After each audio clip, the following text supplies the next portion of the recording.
Oh, my goodness. Welcome on in, sports fans. It is the Sean O'Connell Show here on ESPN 792 on FM. I'm Scott Mitchell filling in for Sean today and tomorrow. It's Wednesday. Oh, you know what day that is? That's the old hump day. That means the little engine got to the top of the hill, and we're going to go slide into the weekend from here on out. So we're right in the middle, literally in the middle of the day, in the middle. So very, very, very excited to be here, and so glad that you are joining the show. We got a fun one today. We're always going to have fun, but we got a fun day. By way of announcement, today is Honesty Day. So just so you know, you have to be honest today, honest in your dealings with everyone for this day. So everything I say today will be 1,100% the truth. Is that every April? The April starts with April Fool's Day, where we're supposed to lie, and April ends with Honesty Day? You come in, a big fat liar. You have a bunch of rain showers, which we're having. You get soaking wet. It squeezes the humility out of you, and now you leave an honest human being. That's what it is. And yes. you have to repent of your dishonesty on April Fool's Day by being much more honest today. I think more of us need to repent on a daily basis, and we'd all be happier. That's just my take. Listen, Probably exactly. Right about that. Listen to me, Linda. Listen, Linda. You can hear us live on ESPN700sports.com, the ESPN 700 app, or your smart speaker. Just tell it to play ESPN 700. We're also on YouTube. Hi, YouTube. How you doing? At ESPN 700 Sports Utah. And, of course, the podcast version is also on ESPN700.com and the ESPN 700 app. So check us out. Our show today and every day is brought to you by Les Schwab Tires. Les Schwab has the tires, wheels, and accessories for whatever you drive. Stop by your local Les Schwab today, and their professionals will get the job done right the first time. Okay, so much to talk about. I can't wait to get into all this. Really, there's just moments in sports when things go awry. And, they kind of went awry for some folks last night. Giannis Antetokounmpo, of course, among them.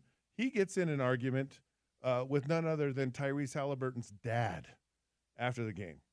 Okay, there's nothing worse in the world than the feeling you have when you lose a game. Nothing in the world is so like you don't want to talk to anyone. You don't want to, and look, the media understands this, right? Because they know you're raw, and especially losing like they did.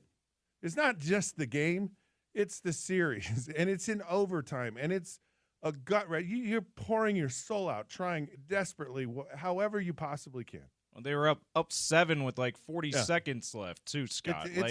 Losing on a collapse to lose this series is even worse. That's the salt in the wound that's already salted and wounded as it is. And the reason this is so hard is you put yourself into this. Like a guy like Giannis is a guy who just fiercely wants to win. And they've kind of fiercely lost in a lot of early round series. Good way to put it. And so to have this situation come up where you think it's a fan, right? And how a fan gets there, and the fans are there and they say things all the time. But to actually be confronted with that in that very moment, and you don't want people talking trash to you. You don't. You don't want people to talk trash to you, but like I was saying, the media wants so badly to get your reaction, right? They don't want you to be calm and cool and collected in all of these things. They want you to be mad. They want you to be edgy. They want to get the reaction. And the problem is you give the reaction in the edgy moment.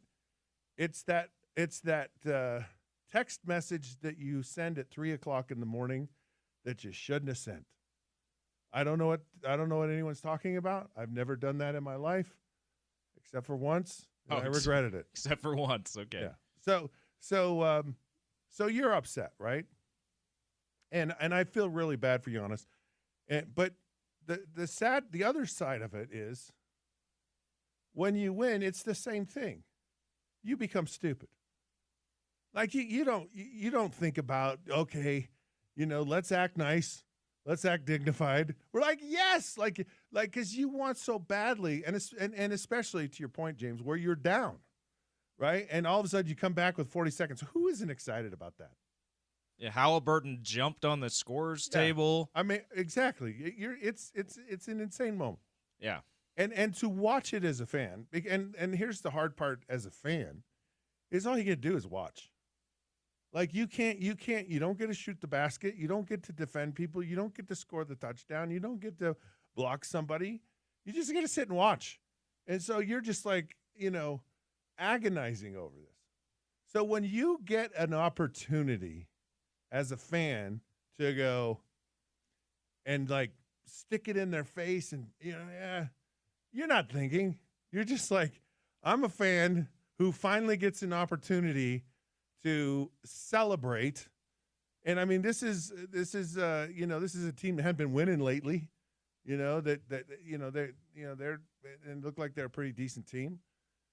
But to have you as a fan reach out, that's what fans do, because they can't do anything else other than be fans. So they want to get involved, or they want to express whatever it is they like to express, so that they can kind of vent out all of that emotion and that energy that they have. And I think personally, in these situations, everyone gets a pass. Okay? It has to be right at the end of an event, the no judgment zone. Okay. Right? So there's no fine. I mean, unless you assault someone. Like if it's all verbal and there's actually no physical altercation, because, by the way, that's illegal and that's assault, and you get arrested for that, even if it's a sporting event. Like it's still, we are human beings first. We live in a civilized society, I think, and we have laws sometimes, and sometimes we obey the laws. Sometimes we enforce them. Sometimes we don't. Sometimes we don't. Just, it's a subjective thing. It's like stop signs, stop lights. They're all subjective. It's just a speed suggestion. limit. Whatever. It's a suggestion. All right. I'm going to digress for 1 second on the speed limit. Okay. When was the last time that you drove from point A to point B, wherever that might be, to work? Maybe you went on a vacation. Maybe you went grocery shopping, whatever. Wherever. Yeah. When was the last time that you absolutely only drove the speed limit? Like, do you recall in your car that you were like, okay, in my driving career, 25 miles an hour? By the way, I know this is an airing of grievances. I have a grievance I want to air. Okay. Just we can do it real quick. Yeah. Just really quick. I'm not going down this rabbit hole long, but it's the frustration of fans. It's the frustration of athletes in these moments that set us off. Yeah. And I think we're our worst as a society in sporting events and when we drive. Yeah. Those are the two, because I would love probably the worst emotional outbursts. Yeah. I would love to be in everybody's vehicle as they drive down the freeway. Just watch. And just hear what they say about me. Like, I'm sure people have said things about me driving down the freeway. I have had a few occasions recently where I've had people give me that I'm number one sign. Yeah, they voted you number one. Yeah, voted me number one. And good for you. And maybe I'm naive to this, but I'm trying to figure out, what did I do? Yeah, what did I do? What's wrong with me? Did you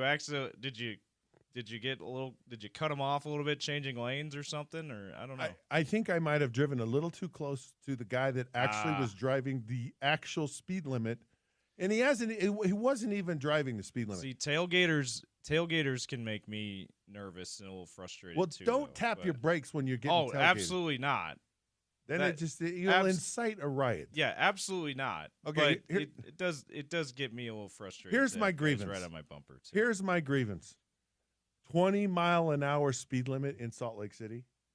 Are you kidding me? You can't go much faster than 25 miles an hour. Did you find on a lot of these streets?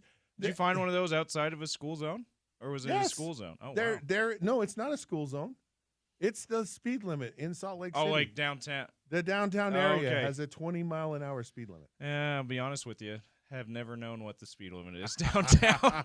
So to answer my question, you've never driven anywhere from point A to point B where you've only driven the speed limit. I don't. The only way I drive the speed limit is if someone in front of me is driving the speed limit. Right, exactly. Other than that, I never drive the speed limit. I never do.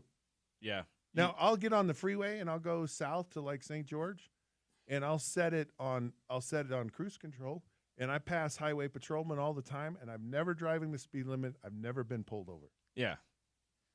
Yeah, I tend to do that 5 miles an hour over in the city, 5 to 10 on the freeway. I tend to follow that. So getting back to Giannis and Tyrese Halliburton's dad, who he likes and is a great guy, and who was actually they did make up at the end of this. Yeah. They had a heated discussion, and then Giannis realized it was Tyrese's dad. He then went and vented about it in postgame, but ended his rant with saying, "We made up, we're good." And why they made up is because they had time to cool off. Yes. Right?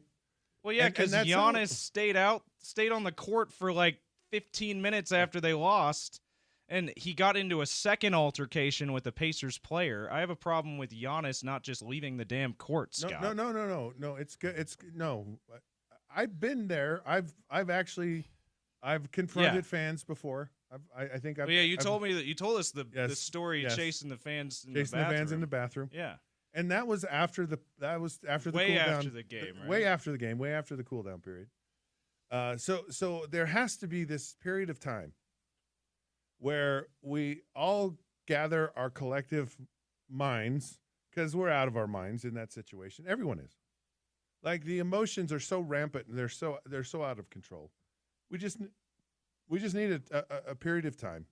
Did you, by the way, watch Inside the NBA after that game was over? I watch outside the NBA. Okay. They won't let me inside. I have to watch from the outside. So the reason I bring it up, Charles Barkley and Shaq had an even more heated discussion than Giannis and Tyrese and Mr. Halliburton, we'll call him, after the game on the court. Shaq was on the side of things that, hey, he's the parent of an NBA player. They walk on the court all the time after games because maybe they shouldn't be able to do that, but they do because of the access they have through their kid. Charles is saying, I don't care about that. He shouldn't be allowed on the court. And Kenny agreed with Charles.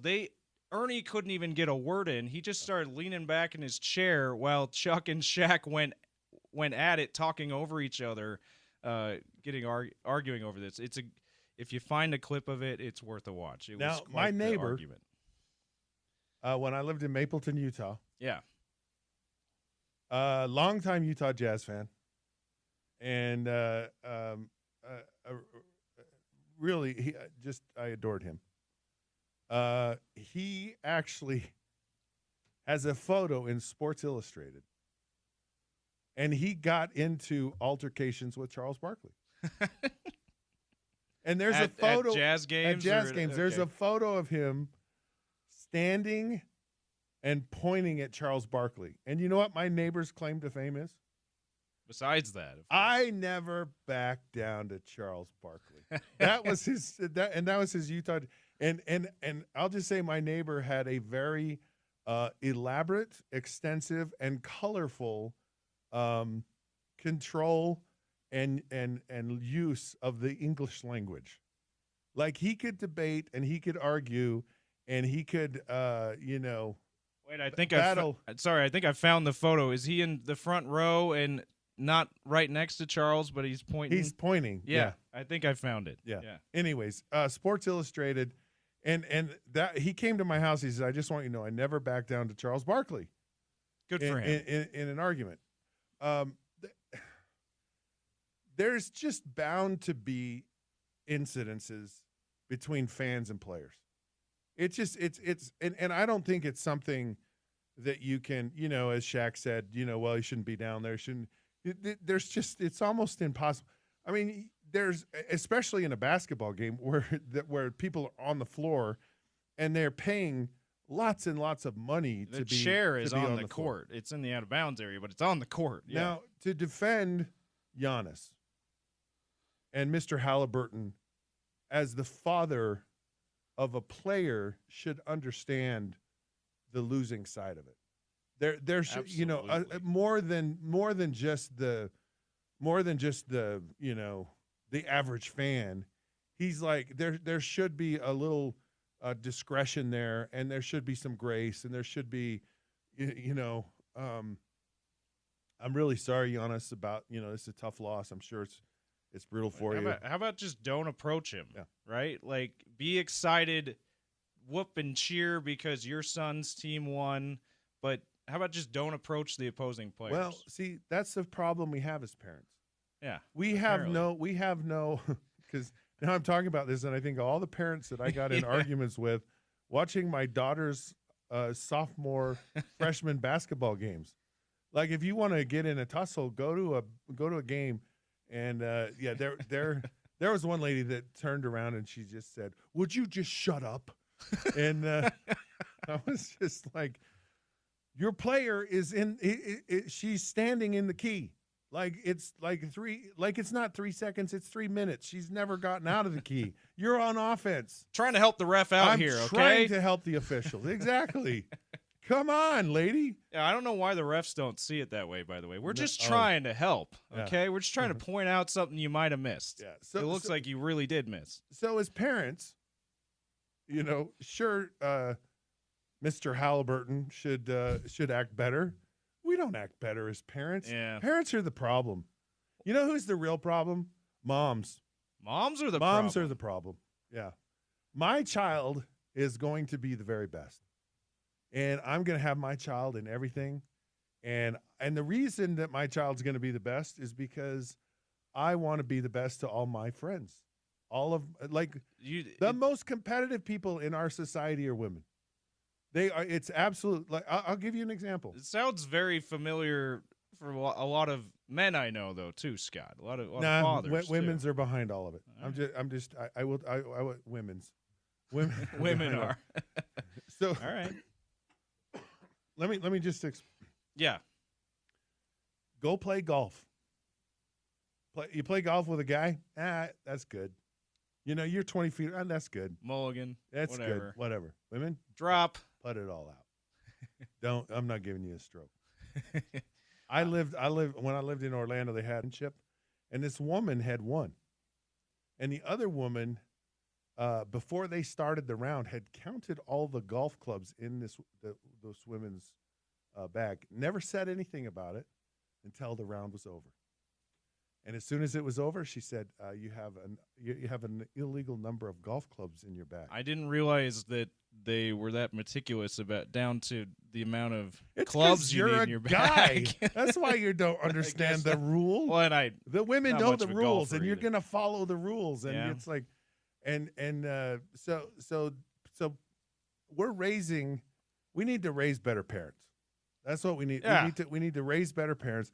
But I'm going to tell you, as a parent, I don't know that I was always the best parent watching my kids. Yeah, there's obviously a bias, and there's obviously a lot of emotion, and that can overcome you. Yeah, and you have to, finally, my son beat Giannis. Finally, finally, my son gets the recognition. My son finally makes the shot to win the game. Probably, I don't care who you are. I don't care what parent you are.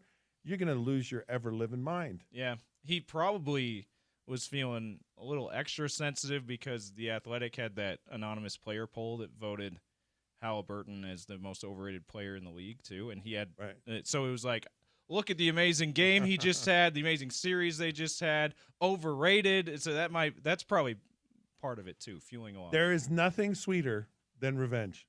Yeah. And the best revenge is to win, is to come back and to there's as I was thinking about this, they say the best revenge is living well, Scott. That's what I've heard. Yeah, you can live poorly as long as you beat the crap out of the other guy. I don't, still feels the same. Yeah, we were talking about. They might be wrong on that one. We were talking about my 5 food groups, right? Speaking of living wrong, it was R&R Barbecue, Mo Betta's. What were the other ones? Oh, hot Houston chicken. Those are my 5 food groups. Those are your food groups. Yeah. I thought you were going to say you counted the sweets and fats group as one of your essential food Well, groups. that's a category in and of itself. Those don't even count. They're just that's just totally, part of it. Yeah, It's a you don't even think about that. It's just there. It's a totally different thing. And now I forgot what I was actually going to say. And it was the most important part of all of this. Yeah, it was like my bad. I derailed. No, I did it myself. I wanted to, while we were talking about this incident, and listen, I want to say this about. I remembered what I was going to say. Okay, go ahead, finish. Well, before we get into the point I was going to make, that we can have you make your point. There's no incident. There's no evidence of Tyrese Halliburton's dad being too overbearing in the way that like LeVar Ball was, or and Deion Sanders has been recently, but him doing this, unfortunately for him, puts him in that category for me as dads. Right. Recently, dads getting way too involved in their kids' pro careers. Don't you think that there is a reality TV show in the making of this? Parents that are too involved in their kids' careers. Yeah. Their sports careers. Yeah. Oh, that would be huge. That would be real. It'd be better than the Kardashians. Real parents of NBA. Right. Yeah. Yeah. Totally. Of the NBA or real parents of the NFL. That would be so much fun. Anyway, what was your point? Well, no, my point was like about revenge. Yeah, about right? revenge. So, and you talk about like quality people who lose their mind. I never forgot this. I've never forgot it. So 1988, I'm playing at the University of Utah. We beat BYU 57-28. First time in 10 years. Everybody's excited. They rip down the goalposts. I mean, you talk about the fans coming on the field. The BYU fans are excited too. There's a great clip of Eddie Johnson, our running back, just scores a touchdown. He runs right into the BYU cheerleader, sticks his hands out, and the BYU cheerleader gives him the high five. It's classic. It was just see, they were excited too. Yeah. Well, yeah, not really. And the next year we go to Provo, right? And they are not happy about losing that game. I didn't play in the game. I was injured that year. I don't think it would have changed the outcome. We probably still would have lost. Who knows? That's big of you to admit that. They beat us 70 to, I think, 28. Man. And Lavelle never stopped, right? Because, clearly they were going to win the game. Nope. And you know how you kind of pull the dogs off after a certain point? Put the backups in. Never did. Run the ball instead of throwing it. Yeah. 70 points. Whew. 70. And this is a guy I have tremendous respect for. I didn't lose any respect, by the way. I was just like, I probably would have done the same thing. Yeah. You know, I mean, a year ago, man, I was celebrating. I was happy. And you were still throwing when it was a big lead. I bet in that game the year before. Absolutely. We were going to throw until it was over. Yeah. And it's like we were going to score until it was over. I'll bet BYU didn't have any player get a high five from a Utah cheerleader though. No. They don't do that kind of thing. So when you go to Provo, they greet you. It's the only place. I'm sure there are other places, but none that I'm aware of, where they literally when you walk in the door and they say welcome. They have like the Walmart greeters. The Walmart greeters, yeah. Welcome. And they say return your shopping cart when you leave, just right here. Return your don't let it leave the stadium. Return your Cougar cart. Yeah. Here. Yeah. Let's take a break. There's so much more in here I want to talk about, but I don't want to get. We'll talk. Save it for later. The show. Nah, we'll talk about the rest of this because there's some good stuff. There's some great stuff in here because we're going to do the headlines and that we ended up with a headline. So good conversation. More to come here on the Sean O'Connell Show. We got Andy Larson. Of course, he's the Jazz beat writer for the Salt Lake Tribune. Around the corner, a lot in the NBA and with the Jazz and their new arena. We'll talk about all that and so much more here on the Sean O'Connell Show on ESPN 792.1 FM.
7-point lead. Nembhard with a 3. Good. The steal. 4-point game. There's still life in the building. Halliburton attacking. And the foul. To Green. Trent with it. And he loses it. Here we go. Halliburton. 5 seconds. 4 seconds. Halliburton for the lead. Here's Gary Trent Jr. Lets it fly. And the Pacers are moving on. Pacers come back from 7 points down with less than a minute left in OT to eliminate the Bucks last night in Game 5 of their first-round series. Courtesy NBA TV. Matt Devlin on the call. Our next NBA broadcast is the T-Wolves versus the Lakers. Game 5 tonight at LA. Coverage starts at 7:30 here on your home of the NBA playoffs. It is ESPN 791 FM, and this is the Sean O'Connell Show. I'm not Sean. I'm Scott Mitchell, filling in for Sean today and tomorrow. So glad you could join us. It's Hump Day. It's Honesty Day, and with that, we bring into the program Andy Larson, Jazz beat writer with the Salt Lake Tribune. Andy, how you doing today? Hope everything is well. Yeah, thanks, man. I'm doing well. How about you? You know, I'm living the dream, and it's not a nightmare, and so it's a good thing. I do want to warn you, you are under obligation since it's Honesty Day. This is like International Honesty Day. You have to tell the truth today. So no more lying, Andy. Come on, fess up and tell the truth today, and everything's going to go well.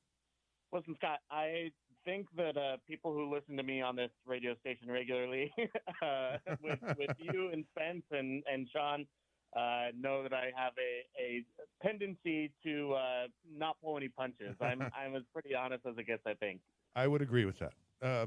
So before we get into this, I don't know why this popped into my head.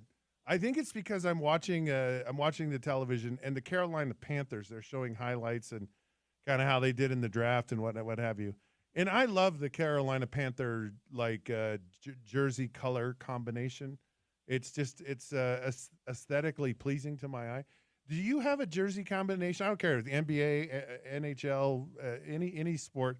What's your favorite jersey color combination from a team? That is a great question, and it's tough to come up with off the top of my head. Look, I am a big fan of the Jazz Mardi Gras color, like old school. Yeah. You know, I think some of the purple and green jerseys that they've done over the last, over the entire franchise history, and then with the exception of some recent years. And then, look, I mean, I'm a big Real Salt Lake fan. I think everyone who follows me on Twitter and everywhere else knows that. But I do like the claret and cobalt, the red and blue, and kind of that Spain look of a kind of a classic combination of colors too. So I'm going to go with those, but I reserve the right to change my answer as I think about other franchises, because I like the Miami, like black and pink, I think actually does work really well. Kind of the Miami Vice logo stuff. Right. I'll have to give it some thought. I give it some thought. If more comes to you during this interview, just blurt it out. Just shout it out. If not, text me later. Let me know. Deal. The only one that I absolutely hate, just so you know, is like the Wyoming colors. Why, like the Davis darts and the Wyoming. I just can't. Those colors I can't handle. Not my favorite. I'm with you. That's it's yellow and black. And yeah, not a great color combination. I wonder if they should get like a fashion coordinator and just say, this is acceptable. This isn't like they, because the leagues have there's a dress code, right? There's certain things you can wear and can't wear and all that stuff. And very famously, I mean, Michael Jordan couldn't wear his shoes, early on in his career, and he just took the fine and won it. So they should have fashion police about the color combinations, and they should not allow hideous-looking color combinations. That's my thought. Well, and I mean, in pro leagues they do, right? Like the Jazz had to apply from the NBA in order to change their colors from the purple or even the blue to the highlighter yellow that we saw for the last couple of years. Now, the NBA approved it, so maybe they've got bad taste too. But it was not. It's very good that they're back to purple and kind of back to what we know the Jazz to be. But yeah, like, there is some oversight a little bit in these leagues, but it does seem like they're willing to let teams make mistakes a little bit too. All right. Emotional game last night between the Pacers and the Bucks. And then, of course, at the end, we all know what happened. There was the meltdown. They lose, after leading by 7. Giannis kind of gets into it with Tyrese Halliburton's dad. What's kind of your take on that whole situation and how that unfolded? Yeah, it's funny. I get that John Halliburton, Tyrese's dad, is on the front row there, and security knows who he is, and so on and so forth. But someone's got to stop him from just approaching Giannis, standing at the free throw line there, and waving a towel with his son's face in Giannis's face, right? Like, it's not cool. And I get it. Like, you're a dad, you're excited that your son has done something legitimately to capture the intention of the entire basketball nation, basketball watching nation. Like, what Tyrese did at the end of the game is awesome, and Tyrese is an awesome player. But it's not like Giannis. You don't deserve to have that thrown in your face either. Especially Giannis is kind of well known as one of the league's best guys, and I didn't think it was cool. I think Tyrese Halliburton after the game, saying, "Hey, I didn't think that was cool for my dad either. I'm going to give him, kind of talk to him about that and maybe get a little bit cooler sense of maybe cooler heads prevail." And then I thought what Giannis said after the game too about like, hey, when growing up, like as a Greek immigrant, like I was taught to be humble in winning and losing. And, I think we have seen that as Giannis has, won an NBA title. And we've seen that certainly, I think, in the cases where, the Bucks have failed to get out of the first and second round. So overall, yes, I think John Halliburton's probably in the wrong here. I think probably someone should have stepped in earlier. And, I'll be interested to see if kind of he publicly expresses that regret too and does avoid doing this in the future, because it was just kind of a weird situation for sure. As you said that, it reminded me of a situation that I dealt with. So the players have a section where their families sit in the NFL. So the family section for this very reason, so that you kind of can control it. You're kind of isolated a little bit from the fans and situations. And we had a player. We were playing the San Francisco 49ers, and he had I'll tell you who it was, and it's okay. So Luther Ellis, the defensive tackle, we played together in Detroit. He had a friend of his say, "Could I please get some tickets for your game against the 49ers?" And Luther, being the great guy he is, of course, he gets some tickets. They show up in 49ers gear, and they're out there cheering for Steve Young, right? So they're from, and here they're in the middle of the Detroit Lions family section, and it went over, about like a lead balloon. I mean, it was a horrible situation. So we had to get together as a whole team and say, no, it's like family. It's not like friends. It's not like, kind of thing. So those things can happen. The new Delta Center renderings have come out. They're going to start this whole process. They're going to make it a hockey and a basketball arena. What does that mean? How challenging, how hard is this actually going to be to pull this off? Yeah, it's there are a lot of dual sport arenas around the NBA and the NHL, right? Like I think the number is 14. I may be off on that by a couple. But this is not an uncommon thing to see basketball and hockey played in the same arena. What is difficult about it, though, is that the hockey rink is so much bigger than a basketball court that you end up with some pretty ugly seating arrangements for basketball as a result, where you've got like 1 or 2 inches of seat rise between each row, makes it really kind of hard to see around your fellow fans' heads and necks. And it's very much like, the movie theater experience, where if you've got someone with a cowboy hat in front of you, like you're going to have a bad time. The Delta Center has always been really unique in that its seat pitch is really steep, so that you do have this awesome angle, and players talk about it, coaches talk about it, where it feels like the fans are on top of you at the Delta Center compared to other NBA and NHL arenas. Like it just, where the fans feel like they're further away. And so as a result, the Delta Center has always been very intimidating and just an awesome experience.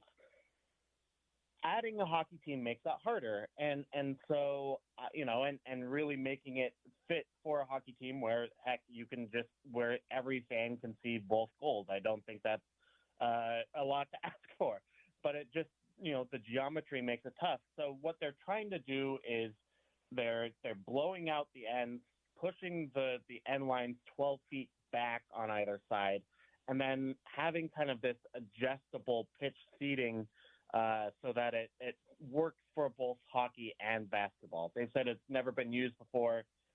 It'll be unique within the NBA. Look, the geometry of it just means that the seating will have to be less steep than before for basketball games. Like if you if you blow out 12 feet and push that further back 12 feet and raise the court 2 feet, which they're also doing, it just means that angle has to be decreased. That's just the math of it. But I do think they can get it into a point, and it's really good that they're thinking about these issues to a point where it's probably better than like the Staples Center or the Wells Fargo Center in Philadelphia or some of these other two sport arenas where it does get really kind of flat and is not an amazing basketball experience because they didn't really consider this. But yeah, it'll be interesting to see what happens, when we can see it first and come October.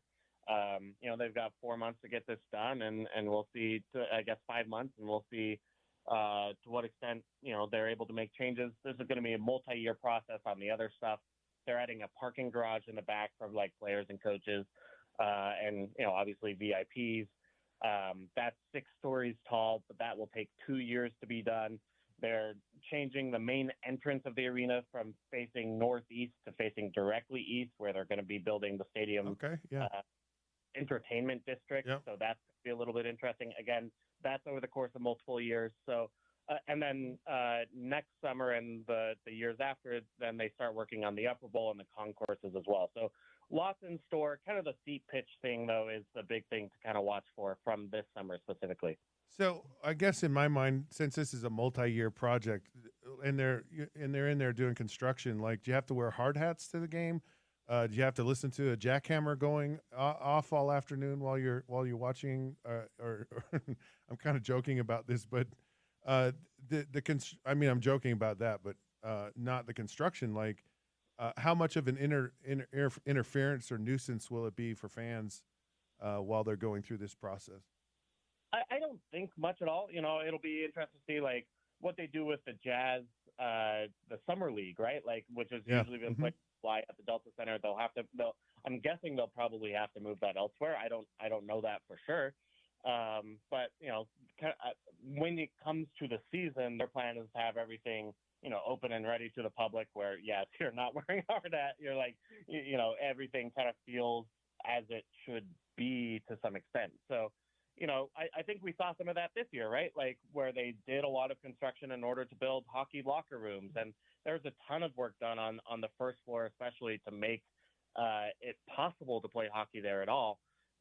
They changed a bunch of lighting stuff. I mean, they did a lot of work last summer too. And ultimately, I think what happened this year was still a good experience for fans to the extent that it could be for both hockey and basketball.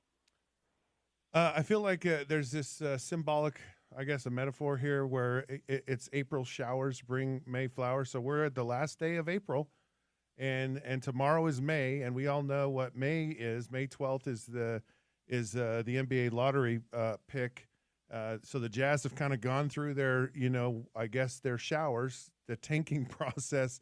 Hopefully, what kind of flowers can we expect? What's your feeling and thoughts and what's happening with the NBA lottery on May 12th? Yeah, I'll be headed out to Chicago to actually attend that lottery, and then also the NBA Combine as well. They kind of do it in conjunction with each other over the course of that week, or I guess 4 days.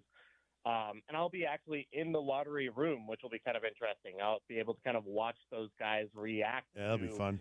Whether or not they win or lose the number one pick, right? Like, So that'll be super fascinating.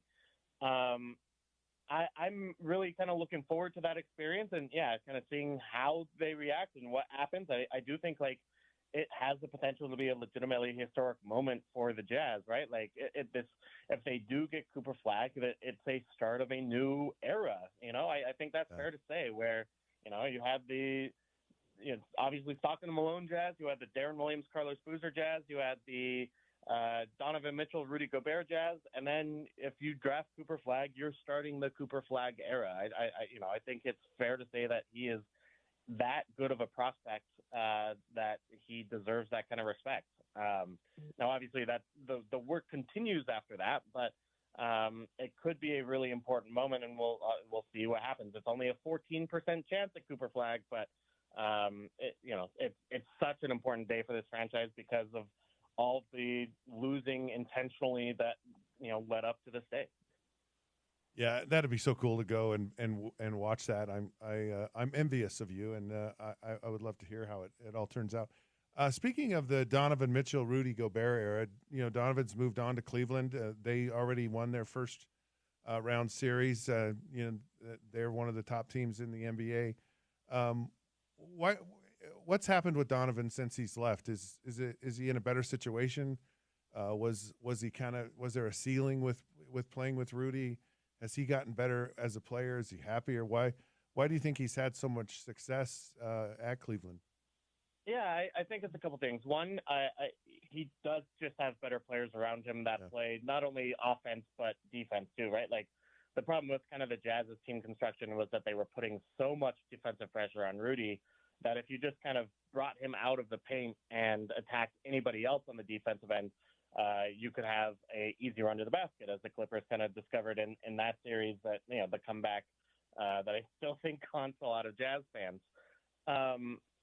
This Cavs team has a significantly better defensive squad around Donovan, and then I do think that Donovan's become a better player, right? Like he's taken a leap from being a top 15, top 20 guy in the NBA to being, I think, pretty clearly a top 10 player in the NBA. And a couple things, I think he's forcing the issue less. His usage rating is actually much lower this year than it was in his Jazz career, and it has been in years past. I think him taking on less responsibility is probably a good thing, and kind of being able to give important possessions off to his teammates has been nice to see. And then I think he just has gotten a little bit better, right? Like he's developed the driving game a little bit. He's getting more space on his floater, so he's getting blocked less often. The three-point shooting is still very good. Like he's just kind of matured in a lot of ways, right? Like, and it's been kind of exciting to see that off the court as well. So, I think a lot of Utah fans will always kind of love and support Donovan for what he did in Utah, and obviously, he was traded by Danny Ainge. It wasn't ultimately like it wasn't that messy of a breakup as superstars departing goes, and I think there are a decent number of Utah fans that are rooting for him in Cleveland. Tonight, the T-Wolves and the Lakers play Game 5. Coverage starts at 7:30 and tip-off 8 right here on ESPN 792.1 FM, your home of the NBA playoffs on ESPN. I'm curious about LeBron, because it looks like probably the Lakers are going to get ousted. What kind of impact does LeBron not being in the playoffs have as far as the interest of the playoffs? Is it still very interesting? Or where do you think folks are and how they feel if LeBron isn't a part of it? Yeah, I think there's no doubt that the Lakers are a juggernaut. You've got not only LeBron, but you've got Luka, and you've got the Lakers have the biggest fan base in the country's second biggest market, right? Like it is just a big deal. Yeah. But I do think if you look at the ratings from these playoffs, and they've been really, really strong across the board, not just in Lakers-Wolves games. Like you look at, the Knicks Pistons, and obviously that's a big market too. Knicks Pistons have gotten awesome ratings. Nuggets Clippers have gotten awesome ratings. Basically, any of these series, Warriors Rockets, any of these series that have been close, that have, and we've seen some overtime games, we've seen some really compelling basketball, and I think fans are reacting to the level of play rising significantly in the playoffs too. Like, frankly, I do think the give a crap criticism is fair about the NBA regular season, and they are giving two craps right now. They are giving all the craps right now. Oh. It is clear that Get a shovel. These these players really care about the playoffs. Like the intensity has been turned up several notches, and it has been just awesome to watch. You're seeing such cool basketball from like Kawhi Leonard and I think Anthony Edwards and Jalen Brunson and all the Tyrese Halliburton last night, like all these kind of stars around the league. What Karl Anthony Towns did the other night was so awesome. Like it just is actually a really fun time to be a basketball fan, and where I think there are the Thunder and Cavs are the two best teams in each of their conferences, but kind of what's happening in the first and hopefully soon in the second round has just been awesome basketball to watch. So it's been a really compelling product, and I think you've seen that in the ratings, even Lakers aside. Well said, Andy, and I agree with you wholeheartedly. I love the two crap analogy. So whenever you have people giving two craps, it's they care a lot. That's what I know. Anyways, I don't know if I'll talk to you before you go to the lottery. Good luck there, and anything I can do to help facilitate Cooper Flagg coming to the Jazz is, as a fan, what are we going to do? What can we do? Yeah, whatever your superstition is, right? Like you gotta whatever it is. This is the time to pull out the stop. All right, I'm going to do it. I'm going to take out all the stops, do everything I possibly do to make sure that the Jazz get Cooper Flagg, because I want him here. I do. I want him. Andy, hope you have a great day. Thanks for stopping by and giving us some great insight. Really appreciate it. Sounds good. Thanks, Scott. All righty, there you go, folks. Andy Larson, beat writer for the Jazz with the Salt Lake Tribune. Well, I give two craps, and I'm gonna. I need to stop with that thing, or I'm gonna get in trouble. All right, we're gonna take a break, and when we come back, it's a hot lunch. Oops, someone kind of they let the cat out of the bag. I'll tell you all about it when we come back. It's the Sean O'Connell Show here on ESPN 700 921 FM.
Hello, sports fans. Welcome back. It's Honesty Day, Hump Day. Means we got to tell the truth, but we're going to do it as we slide into the downhill side of this week. Headed towards the weekend. That's always optimism. That's always excitement. A lot of showers. Got some rain today. Just going to bring in Flowers and Cooper Flag. That's what all that we've been through, all the struggles, all the tanking, all the losses, all the misery, the sadness, the disappointment is going to come to fruition this May 12th when Cooper Flag, I'm calling it right now, will be the next great player for the Utah Jazz. You had a comment, James? Well, I was going to say one of the reasons why we had Andy Larson on the show today because it is Honesty Day, and he's known for being very honest. So, he said it. He set the tone for us very well in that last segment. Appreciate Andy. I have a question. What's like your? I'm sure you grew up on snacks, right? You had your snacks. Oh yeah. So Hostess, that's what I grew up with. Yes. Right? So Twinkies. Love the Hostess. Love the Betty Crocker too. Right? And of course, to me, it was Suzy Q's. You know what a Suzy Q is? I don't know Suzy. Oh well, you should look it up. So there was everyone loves the Twinkie, everyone loves the Ding Dong, but I love the Suzy Q, and the reason I did, it was the biggest one, and it was the one that had the most filling in the middle. That was my strategy for the few times that my mom would go to the store and say, Would you like a Hostess snack? Would you like a Twinkie? And I said, no, I want a Suzy Q. So I was smart. I was calculating. It was the dessert. It was the treat that had the most filling. That was my strategy. Now there was another one, and this might surprise you. They had the fruit pies. Hostess had fruit pies. Right. They actually were pretty darn good. Think of a Pop-Tart only filled with a lot of stuff. Like Pop-Tarts have a thin layer of the only way a Pop-Tart is good is like if you put it in the toaster and you get everything warm. Because when it's dry and it's about the filling. That's really what I'm saying. Yeah. For me, the treats are about the filling. But I love the Hostess fruit pies. They were pretty darn good. The Betty Crocker oatmeal cream pies were a favorite of mine. Okay. Now, as I got older, my choices changed. Yeah. Little Debbie. Little Debbie. I found Little Debbie. Or excuse me, not Betty Crocker. Little Debbie is the one. Oh, is the oatmeal cream pie is what I meant to say. Well, see, I didn't know what Betty Crocker was, but I was gonna go with it. You don't know Betty Crocker? Well, I know who she is. It's more of the baking stuff. They don't have the snacks. It's Little Debbie. Yes. That I confused. Good old Little Debbie. Yeah, Little Debbie. The oatmeal cream pies. The bunch of those. The peanut butter bars. Yes, too. the peanut butter bars. Those are really good. Nilla wafer. No, those are different. And they have the Little Debbie snack, like the little cake things. Yeah, it's their all about version of their version of the Hostess cupcake. Yeah, and a zinger. Like I loved the zingers that had the raspberry, coconut, and the filling inside. It's all about the filling. Anyways, I'm glad we got that because it's hot lunch, right? It is hot lunch, and I'm just thinking of dessert. Just thinking of snacks. It's my food group. Right? Yeah, it's time for a snack. Okay, apparently. The Utah Hockey Club and their YouTube channel prematurely changed to @UtahMammoth last night. Oops. And it stayed there for a few hours, Scott, before they realized. Oops. Oh, that's public. And I tried to go to the YouTube page now to see if it changed back to whatever it was before. I'm assuming it was @Utah Hockey Club. It appears to be offline. So they might have just been like, we want to make sure that we keep @Utah Mammoth so someone else doesn't take it. But in order for it not to be public, we just got to put the page to private, the channel to private. That might have been what happened. I wonder if they did it on purpose. Oh, I wonder if it because I don't think anything's like. I mean, there's some things that are like. I don't think there's anything that's not intentional. I think people mean to do things. I think they were. I wonder if they just put it out there for a hot minute just to say, all right, let's just kind of see how people react to this. See if they're paying attention. See if they're moving it. Well, it's out. It's out in the open. And guess what? It made it on ESPN It did. National today. So if it makes it there, it's Honesty Day, people. That means we are no longer the Utah Hockey Club. We're the Utah Mammoth. Let's go. Let's go. Guess what? We're going to talk to Brogan Houston when we come around the corner. We're going to talk. He's a Utah Hockey Club writer for the Deseret News. We're going to talk to him about this and so much more when the Sean O'Connell Show moves on here on ESPN 792.1 FM.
Too hard for Jarvis. Comes to spare with it once again. To the far circle. Stop! Aho wins it and sends the Hurricanes to the second round. Sebastian Aho on the power play. 5-4 Carolina.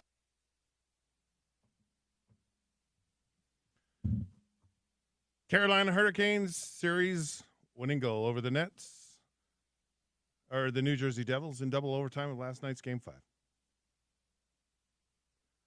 They're the first team to advance to the second round in the Stanley Cup playoffs, courtesy TNT Sports. Kenny Albert on the call. Our next NHL broadcast is the Vegas Golden Knights versus Minnesota Wild, Game 6 tomorrow night. We are your home of the Stanley Cup playoffs. I'm Scott Mitchell, filling in for Sean O'Connell. This is the Sean O'Connell Show here on ESPN 700. Proud to be a part of Utah's ESPN radio network, and so happy that you could join us today. If you want to listen live on the ESPN700sports.com, you can go to ESPN700sports.com or the ESPN 700 app, or you can tell your smart speaker to play ESPN 700. We're also on YouTube. Hi, YouTube. How you doing? At ESPN 700 Sports Utah. You can get the podcast on ESPN700sports.com as well as the ESPN 700 app. Just search the Sean O'Connell Show. Anyways, a lot of fun today. There's been a little bit of a leakage with the Utah Hockey Club. They might have leaked out what the new name is moving forward. Brogan Houston from the Deseret News, he's the Utah Hockey Club writer, joins us now to talk about the leakage and so much more. Brogan, how you doing today? Doing well. How are you, Scott? I'm doing wonderful. Now, because it's hump day, it's also honesty day, so you got to tell the truth today. No pressure on you at all. So when I ask you these burning hot questions, you got to give me the truthful answer. So our fans want to know. I promise you at least 90% honesty. Hey, I'll take 90%. I'll take it. None of us are 100%ers. We all have our flaws. So I got all my Utah hockey gear. What should I do with it? Should I keep it? And is it going to be worth something? Should I sell it? Do I have to now go get Mammoth gear? What's going on? What should I do? I think those are collector's items now, and you knew that going in that there's no chance that they keep the same logo and same branding and stuff, even if they did end up keeping the Utah Hockey Club name. And so hopefully you didn't buy anything that you don't plan on wearing long term, but 20 years from now you'll be able to show up to a game saying, hey, I was there from the first day. I have this original merchandise that you could only get for 1 year. So I don't know. I think it'll be really cool. I bought a jersey. I'm not a Utah Hockey Club fan, but I bought a jersey just, for the keepsake of it, just to say, yeah, I've been there, since they opened the doors. So, as far as the team name goes, though, that's another discussion. Now, well, let's talk about the team name. Apparently, it got posted on the YouTube page for a couple of days. Is it safe to say that the Mammoth is the new name for the Utah Hockey Club? We asked SEG that this morning at a little press conference that we were doing for the Delta Center renovations, and the executive at SEG, he wouldn't give us anything. He stated a rehearsed statement. Just we're set to reveal the team name before the start of the 25-26 season, something along those lines. And when the reporter asked again and kind of pushed for more information, he gave the exact same, word for word answer verbatim. And so, I think that if that is true, I don't think it was intended. Like, I don't think this is an Easter egg that they're throwing out there and being like, hey, I think this is, like here's something that you guys can look forward to or anything like that. Like, I don't think that was what it was. I think they were trying to reserve the name just in case, or maybe actually to use it. So I don't think that they intended to actually let anything slip. But, that's kind of what happens when people realize that kind of thing. Well, that was going to be my question is there any reason or strategy to kind of let it slip out and leak? Well, yeah, and it could be. I don't think it was a strategy-based thing again, but, it certainly could be just to get people excited. There's so much excitement going on in the sports world right now outside of the Utah Hockey Club. So it could be just them trying to pull the excitement back in for, a day or two. So let's talk a little bit about let's talk a little bit about the playoffs going on right now. So all the Western Conference series will at least go 6 games. What does that mean? What does that tell us? It tells us that the Western Conference is harder than the Eastern Conference to play in right now. The point total that Utah had this season, they were 7 points out of the playoffs in the West. They would have missed the playoffs by, I believe, a point in the East. A single point, somewhere around there. They might have even been in the tiebreaker stages. Like it was right there. And so that means that the toughest competition is here in the West, and that's a welcome change from my perspective. I've grown up, in the West of both Canada and the U.S. My entire life. I've never lived anywhere else, and my entire life, all the best players were always in the East. It was Sidney Crosby, it was Alex Ovechkin, and Denny Malkin, Steven Stamkos. The list goes on. It was always the East Coast. The Eastern teams, they were always the dominant ones. And now it's kind of shifted. Connor McDavid, Leon Draisaitl, Nathan McKinnon, Cale Makar, all these guys are playing in the West. And, it's just it's putting this side of the continent on the map, for the first time in a really long time, in my opinion. So you mentioned, did you grow up partially in Canada? Is that what I heard? Yeah, so I grew up in Canada, but I've lived in the U.S. the last 5 or 6 years. So where did you grow up in Canada? British Columbia, and I was born in Alberta, lived there like half my life, and then BC the other half. So I'm actually on my way back there right now for a wedding. Oh, no way. Well, drive safely while you're driving. Thank you, yeah. And don't let me get you distracted. My wife's driving. You're okay. Oh, all right. So tell me, why is Canada so nuts about hockey? What is it? What has it been? And because you grow up, and I assume that's what you grew up with, and you, so many people in Canada just are so passionate, and it's just part of kind of the culture. Why is it that way? Yeah, you know what? It's really hard to say, but what I do think it has a lot to do with is just the exposure of it. In the U.S., like kids that are interested in athletics, they get exposed to basketball, soccer, football, baseball. Like all those other sports. Maybe even like track and field, like all these other sports. But in hockey, the first point of contact is in Canada, the first point of contact is usually hockey. Just, based on the culture and based on the availability of equipment and of, playing facilities and that kind of stuff. For me, it was, my parents didn't really have a big role in me getting into hockey. It was my friends across the street when I was like 4 or 5 years old. They all played hockey, and so I'd go over there and play with them, and I fell in love with it instantly. And so I think it's really that exposure thing. But I think the other half of the equation is just that it's a really captivating sport. Like it's really fast paced, it's really intense. To be there in person, it's really loud.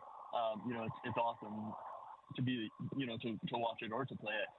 And so I think if there were more facilities here and more resources and more paths that led kids to hockey here in the U.S., I really think it could be at the same level as hockey. Now, the truth of the matter is that, there's a lot of places in the U.S. that can't really have all that many hockey rinks because they're really expensive to run, especially in really warm climates. And so I don't think it had the legs to take off as big in the U.S. as it does in Canada. But certainly in a winter state like Utah, it could. And we see that in Michigan, we see that in Minnesota, New York, Massachusetts, all those kind of colder areas. They're big hockey places. And I don't see why Utah couldn't get to that level as well. Yeah, that was actually going to be my next question. What does it take, and are the backbones, the here to actually grow hockey, and you talk about the exposure to it. Like, how long do you think it would take? Like here locally, is it a generation? Is it a few years you start seeing the fruits of that, or is it a decade? What do you think would the time frame be? So in my conversations with both people from the Utah Amateur Hockey Association and with the Utah Hockey Club, it sounds like a lot of kids are already kind of catching that bug. And registration numbers are up in Utah in terms of enrollment for hockey programs at the youth level. The junior programs that the Utah Hockey Club instituted this year, they released the number. It was around 10,000 kids that participated in their Learn to Play programs this year. So I do think there's this sudden spike, and I think that spike will probably continue trending upwards over the next few years. But it's not actually manageable to keep that level of interest if there's no facilities. Right. And so right now, there are some public ice rinks in Utah, but there's not there's not nearly as many as there need to be for that level of interest. For example, growing up in Canada, every tiny little town has its own hockey rink, Wow. and therefore can have its own hockey association, that kind of thing. If that's the goal, they need to build more than just 2 or 3 more ice rinks. Like, the state needs to be flooded with them. Every municipality needs one, like Ryan Smith said in his original tweet when he announced that he would help with funding for the people the investors and towns that wanted to put in hockey rinks. And so I think if close to every municipality is able to put in an ice rink, I think it would support that. And like I said, it would grow the exposure to the game. And I think that's kind of the route that they have to take. Now, is that feasible? I don't know.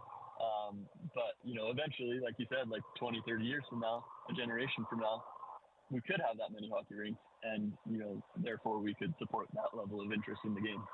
Yeah, as you're saying all this, I'm just thinking of all these kids who just got drafted in the NFL.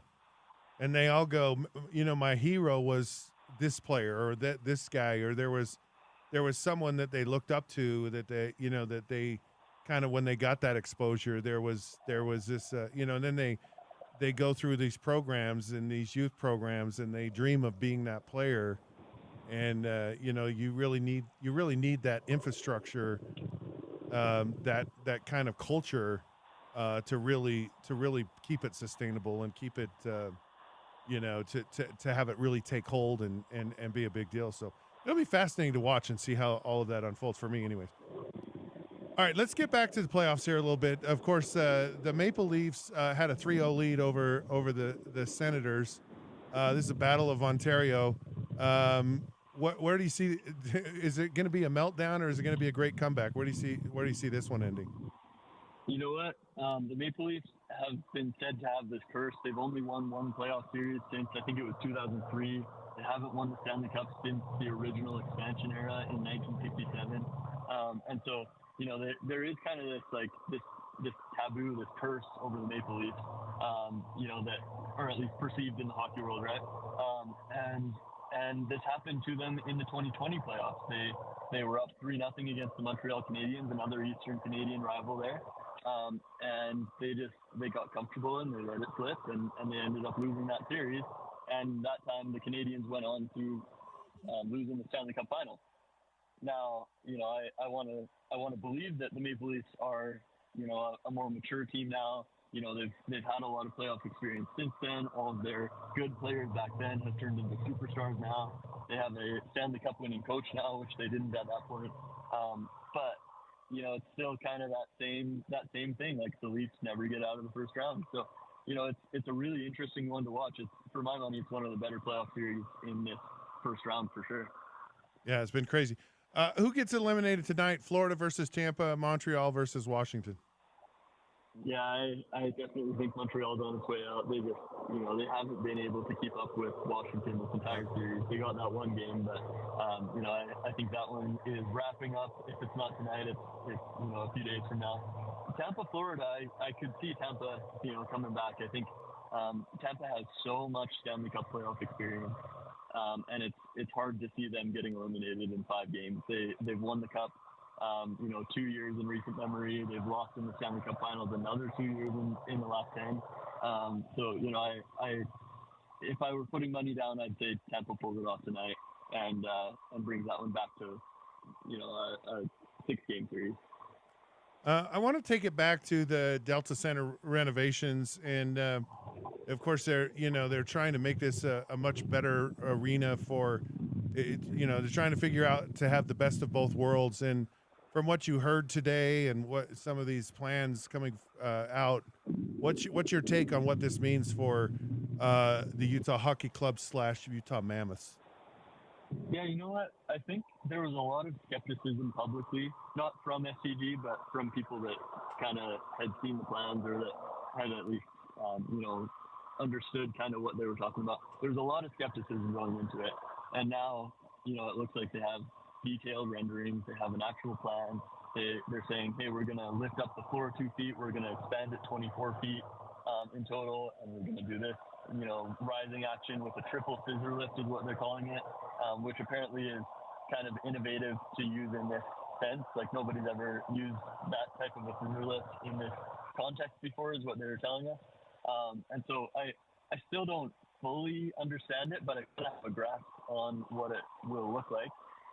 And it seems like everything will be okay. The arena will only seat 17,000 people for hockey, compared to about 18,000 that's typical in the NHL. But again, that's much better than they had in Arizona. It's much better than they'll have, that they had this inaugural season. And so I think things are trending in the right direction. And as long as they can keep doing what they say they can do, I think there's no reason to worry whatsoever. And to this point, they've given us no reason to worry. They've done everything that they said they were going to do. So we're watching the playoffs from the outside. We want to get into the playoffs. Where does this team have to move in order to have that happen? What needs to happen with the team in order to get there? Yeah, that's something that I've been wondering this entire time as I watch these playoffs. The playoffs are so intense. And as intense as some of Utah's games were this season, there were some that just weren't, they didn't compete enough. Yeah. And so I think I think that's kind of a group maturity thing. I think that they have to learn and grow as a group, which they took a great step towards the end of the year in that sense. But, they need to be able to pull it off for an entire 82-game season rather than the last 3 months of the season. And so I think that's thing number one. Thing number two is, they still have to fill out the roster a little bit more. Logan Cooley is a promising eventual first-line center. He's not a current first-line center, in my opinion. Barrett Hayton, he would be a perfect third-line center, but playing in that 2C role, it's not quite a playoff team, I don't think. And so, if they can shore up some of those positions, and especially, that top six role, they need another winger probably in that top six. And then just keep gaining that experience and whatnot.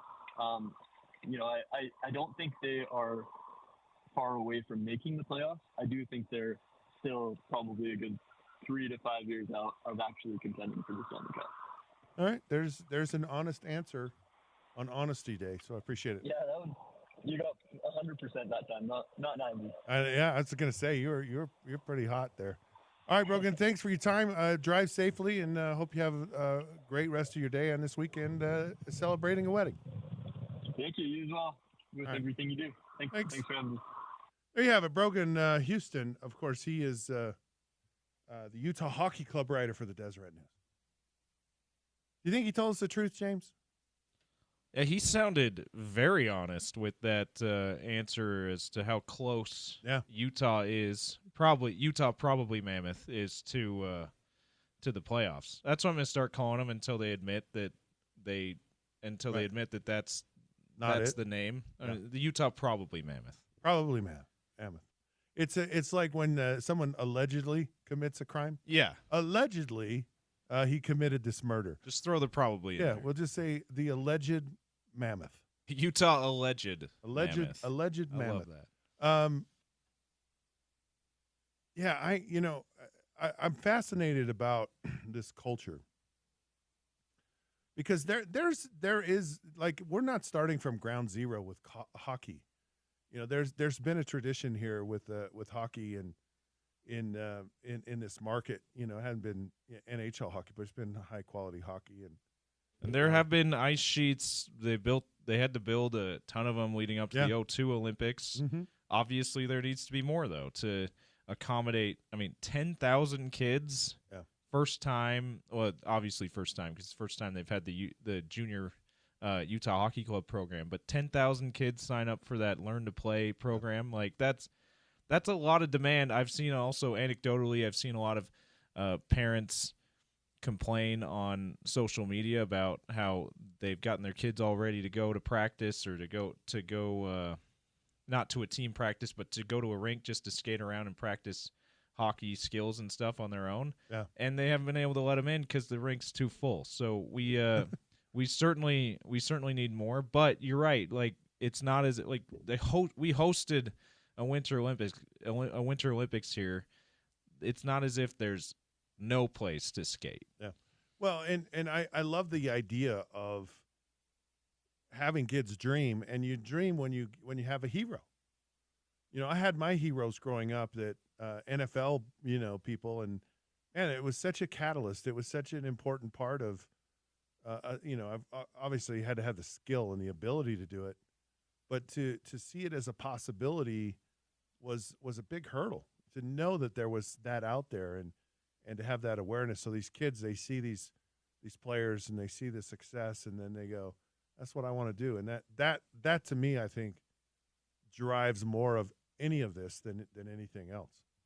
Yeah, so, and love to see that. Obviously, team success, the local team's success is going to have and the best players on those teams are going to be more likely the heroes, like you've mentioned, your local football heroes that were your inspiration growing up. If you didn't have that, it'd be less likely you had a sports hero. But with the way how easy it is to watch national sports nowadays, and the fact that there's a team here now, you would think that there's a lot more people interested in watching the NHL playoffs. Maybe a Connor McDavid for the Edmonton Oilers can be that inspiration for people here in Utah, for example, because they can watch how great he is in the playoffs now, and many other of the great players in the league. So you would hope that until the hockey team is good enough to have our own local heroes, that some of these guys can inspire the youth here too. Yeah, and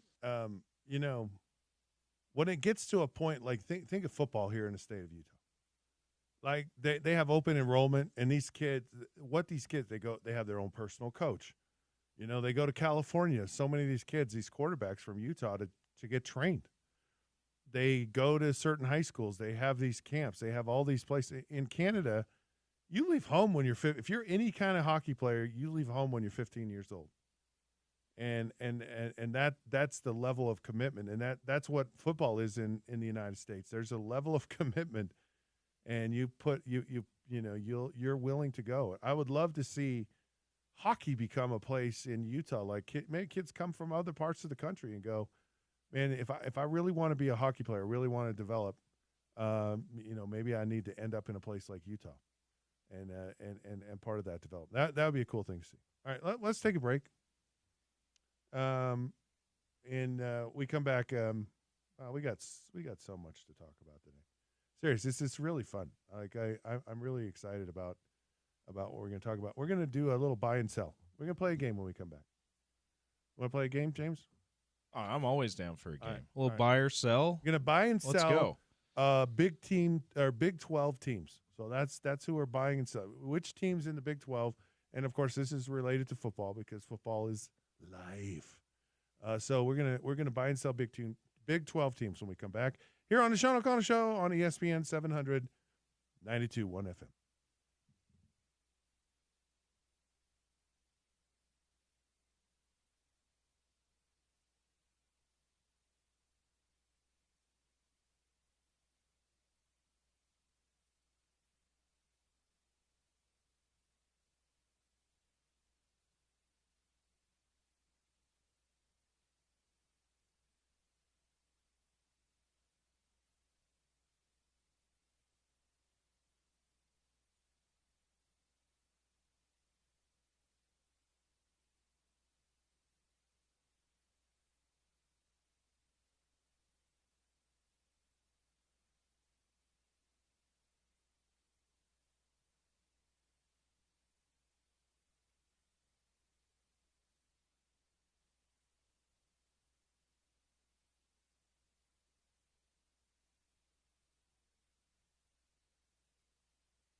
All righty, sports fans, welcome back. It is the Sean O'Connell Show here on ESPN 700, 92.1 FM. I'm not Sean. I'm Scott Mitchell filling in for Sean today and tomorrow. So I enjoy doing this, by the way. I really do. James is awesome to work with. Love Sean, love what he does, and happy to help out when he has other responsibilities. So really, really happy to be here. Love the conversations we have. I hope you enjoy them as well. And we appreciate your patronage. So we really do. We love sports and love to share my take and my insight on sports. And I hope you appreciate it. Okay, we're going to play a fun game. And you can play along at home. James is going to play along as well. And it's called Buy and Sell. And I do this on my show, The Down and Dirty, which is right here on ESPN 700. You hear it right before the Sean O'Connell Show from 10 to 11. Hope you enjoy it. We do a little segment from time to time. We do a little buy and sell, and it's kind of fun where you get to be like in charge. You get to be the fan that now gets to make all the choices. So we're going to do it with Big 12 football teams, okay? So I'm going to give you a team, and you're either going to buy or sell that team. We're going to save some of the obvious choices for down the road a little bit. So you ready to play, James? Yeah, so I'm buying if I like the team to if you be like the good team, this year, yeah, selling if not. Okay. Exactly, exactly. Sorry. Like a stock. Yes. Gotcha. Yes, exactly. I know all about that. Big and Yes. no, I am not. But I know the game. Yeah, you can't do like the puts and calls and all that stuff. Oh, okay. It's either buying or selling it. I thank you for saying that. I was gonna throw in some of that in there too. So now I won't. And these aren't penny stocks either. These are like blue chips. Oh, okay. This Wow. is legitimate stuff. Wait a man. Now I'm feeling pressure. Okay. Now ASU, they were the champ last year. Cam Scattaboo is gone. Still got the quarterback. Kenny Dillingham is a local guy that I liked his move. I liked that he got local people in the greater Phoenix area to buy into the Sun Devils, put coaches on his staff from the local area. Yeah, they bought. They bought in.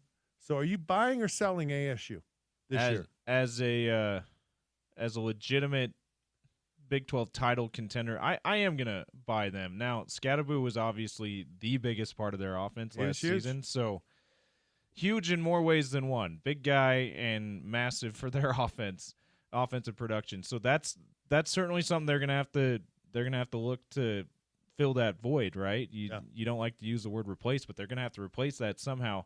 But Sam Leavitt, they didn't really rely on him a ton because they had Scattaboo, but this guy has all the talent in the world. The times when they needed to rely on him, he came through for them. Who's the receiver? Jordan Tyson. Yeah, he's back. So they've got a lot of returning offensive production, despite the fact that they're Heisman near Heisman finalists.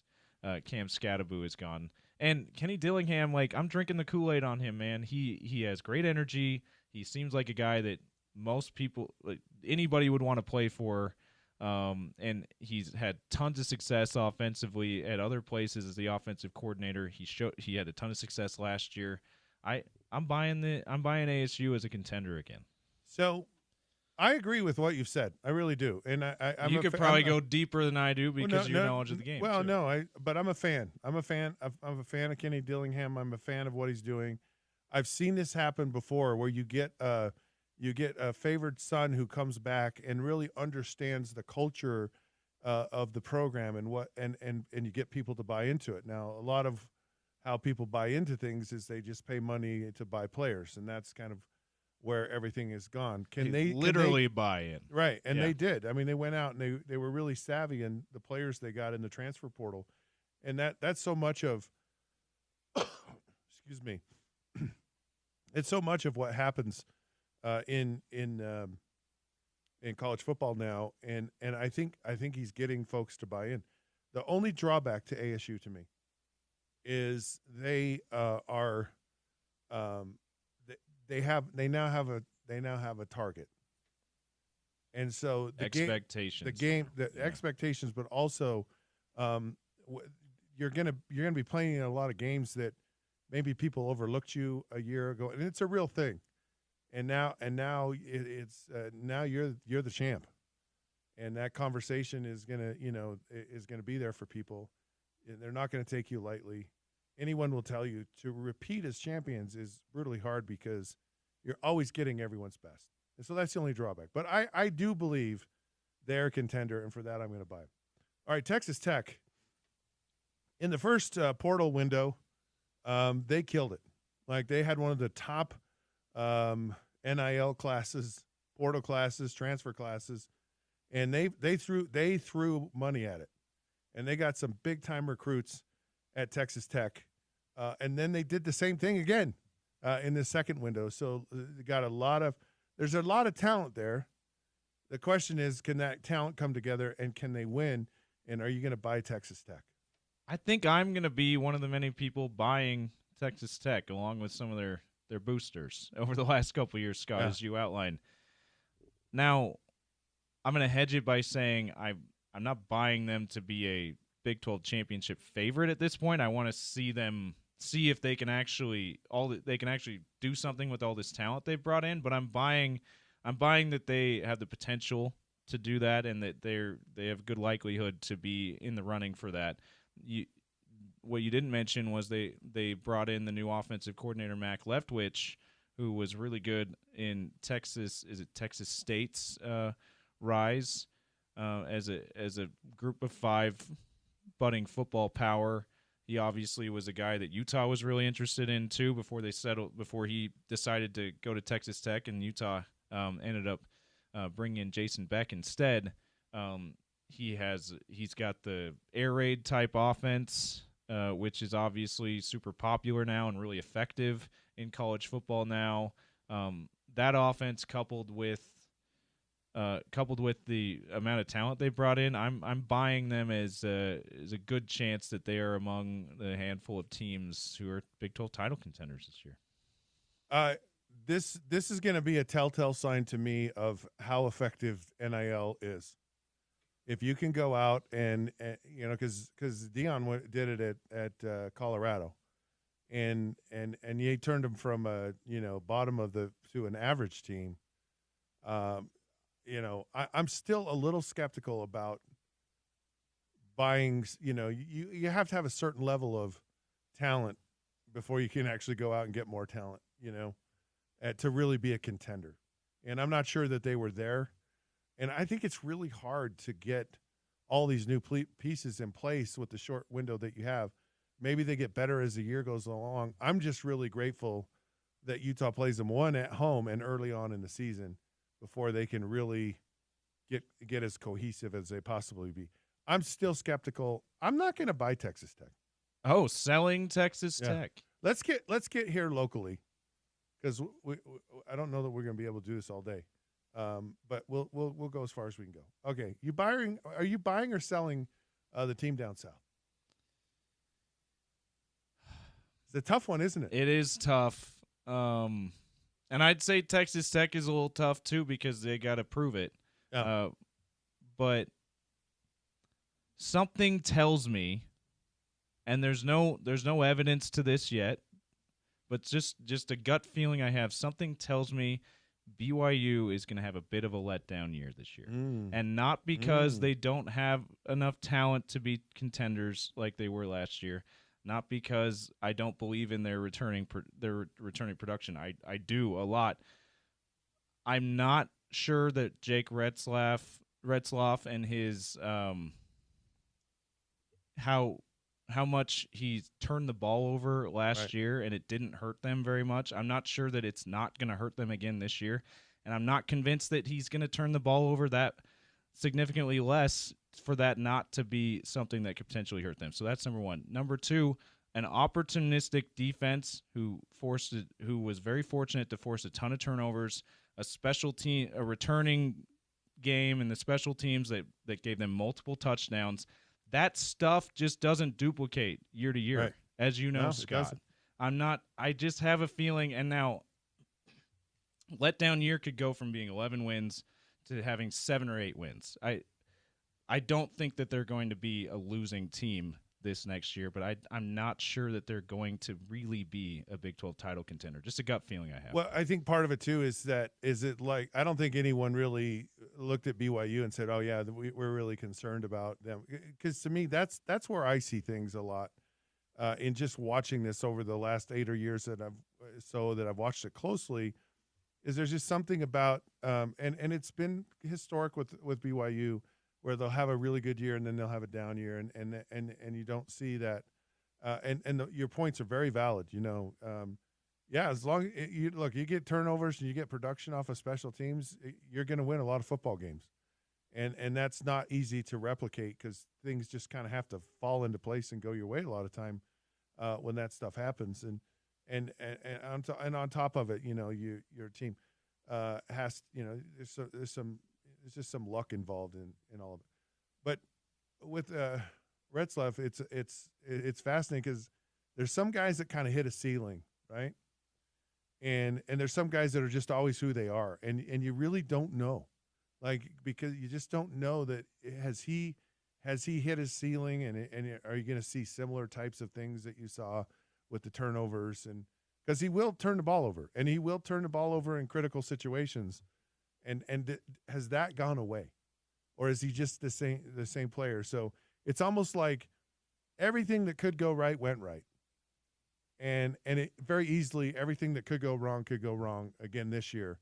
All I know is in the Big 12, it usually never ends up the way that everyone predicts that it will end up. I'm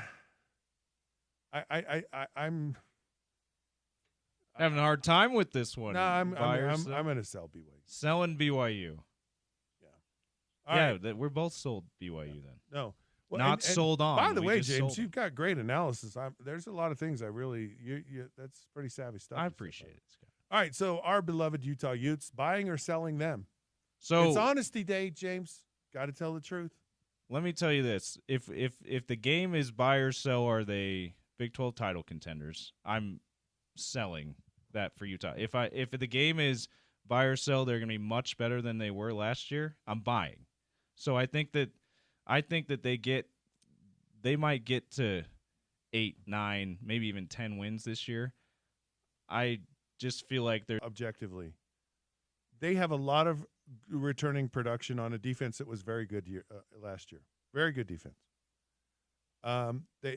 They're thin at corner, but they have good corners. I mean, they have good production there. They have, Teo Johnson, Rabbit Evans, Scooby Davis, Smith Snowden. That secondary is really good. Linebackers are really good. Up front, very deep. Like, they need to have a guy, though. They say the deepest spot they have on the team is defensive ends. And I'm like, okay, I want to see that because I didn't see a defensive end last year. I saw Connor O'Toole when he was healthy. He was a guy that could put some pressure on the quarterback. But aside from that, I was not seeing a guy, and that's a traditional thing that Utah does. They put pressure with those defensive ends on the quarterback, and then they play man coverage in the secondary, and it's really hard to defeat that if everybody works right. So I think the defense is going to be there this year, and I think you have Devin Dampier, who appears to be a guy that's going to make a lot of plays, both throwing and running the football. Now, he's a guy that'll throw an interception for you, and you kind of shake your head going, well, what was he doing there? You saw that, just the tiny fraction of that in the spring game, but I saw a lot of great throws from him and a lot of great decisions. He's a guy that's very comfortable being a playmaker on offense, and if you have that, it is a big equalizer. It's a game. It is so massively. It's a thing that Utah has not had the last couple of years. So you've got a really good defense that's going to play good defense, and then you have the potential of being better offensively. I'm going to buy Utah. I'm going to buy them to compete. Look, there's no team in the Big 12 that's just going to blow you out of the water. There isn't a team there. Not maybe Texas Tech gets there. Maybe it's a couple if they continue to recruit like they're doing.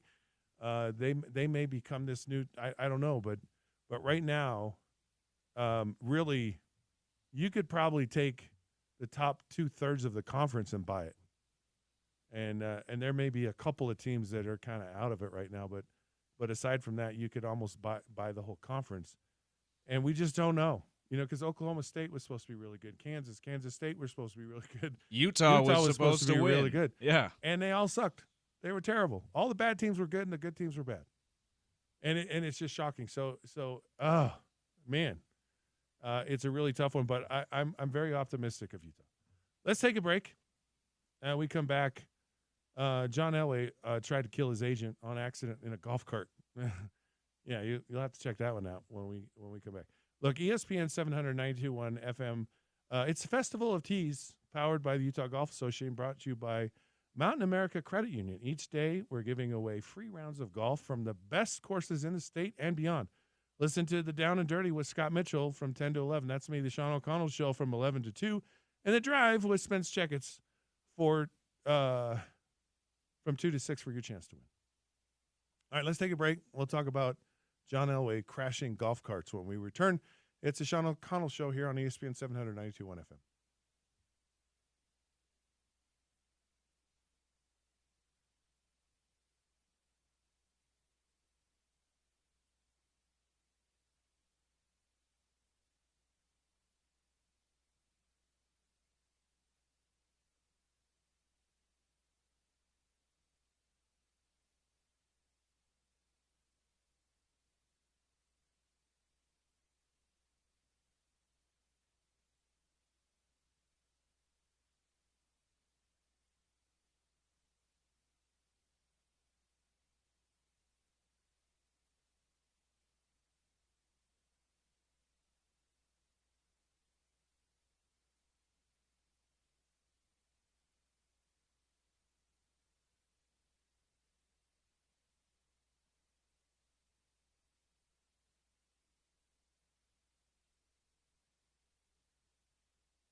Hey, welcome back to the Sean O'Connell Show. I'm Scott Mitchell, and I am filling in for Sean today. This is ESPN 700, 92.1 FM. So glad you could join us. Oh, we've been having fun today. Hump Day. It's a day that just pushes us right into the weekend. It's the most optimistic day of the week. Right in the middle, it's like, okay, everything's downhill from here. Everything's downhill from here. In a good way. In a positive way. Oh, yeah. Like downhill, like you don't have to climb anymore. Right, It's just a nice little walk downhill. We're going to take, it's a lovely ride of course, into the weekend. Scott, growing up hiking, being a part of scouts and stuff, Eagle Scout over here, not to brag. Are you an Eagle Scout? I am. And it's Honesty Day, so I promise I'm not lying about that. I'm an Eagle Scout as well. All right, look at us. Yeah. Look at us, Eagle Scouts. Yeah. I remember hiking with a lot of my troop, right? People in my neighborhood and in my ward growing up that were part of scouts, and there were some that were like, "Oh, downhill's the worst because it's bad on your knees," and I was always like, "Are you kidding me? Do you know we just had to climb like 1,000 feet, and you're gonna complain that your knees are getting a little pressure on you as you walk downhill here?" I was never a negative downhill walker guy. Isn't it funny how it's like no matter where you're hiking, it just hurts? You're going up, you're coming down. It's just like, Either way, it hurts because you're walking a lot, climbing a little bit. I have a solution for that. Okay. So I was on this reality TV show called The Biggest Loser. I don't know if you've ever heard of it. Nah, it's not that big of a deal, is it? Just kidding. Well, no, it is a big deal. Here's the set. It was a show I was on, and it was for former athletes, right? And so basically, who got heavy, which I did, and I own it. And I didn't want to go on the show because you don't want to go up publicly and show people how terrible you look. And I absolutely love my experience. It's wonderful. But I would hike every day. So if you're familiar with Southern California and the Hollywood Hills and it goes along and it goes out towards Malibu and all this stuff, where Pacific Palisades, they had all those fires and everything, and Pepperdine University, and then you kind of drive through the canyon there and you end up in Calabasas where Kardashians, all those. So that's where the show was filmed. We stayed right there. So we're in the Santa Monica Mountains, basically. And I would hike in the mountains every morning. And I experienced the same thing. It's like I hated coming down the hill, right? Because it's just like, oh, man, it just hurts. Well, yours was after a 12-year NFL career, too, where well, yeah. your and knees hurt also, because also of that. heavy. And right? heavy. Yeah. Like, so you know what we started doing, James? I wouldn't walk down the hill. I just run. Oh. How you kind of fight it and you hold back? Yeah. Like, forget that. And I'm going to tell you, some of the craziest, hairiest is like, it's a wonder, like, we didn't kill ourselves. And it was so fun. It was almost like paragliding or skydiving or just some crazy, like, extreme sport. And we were just flying. Just sprinting down. Yeah. And no brakes.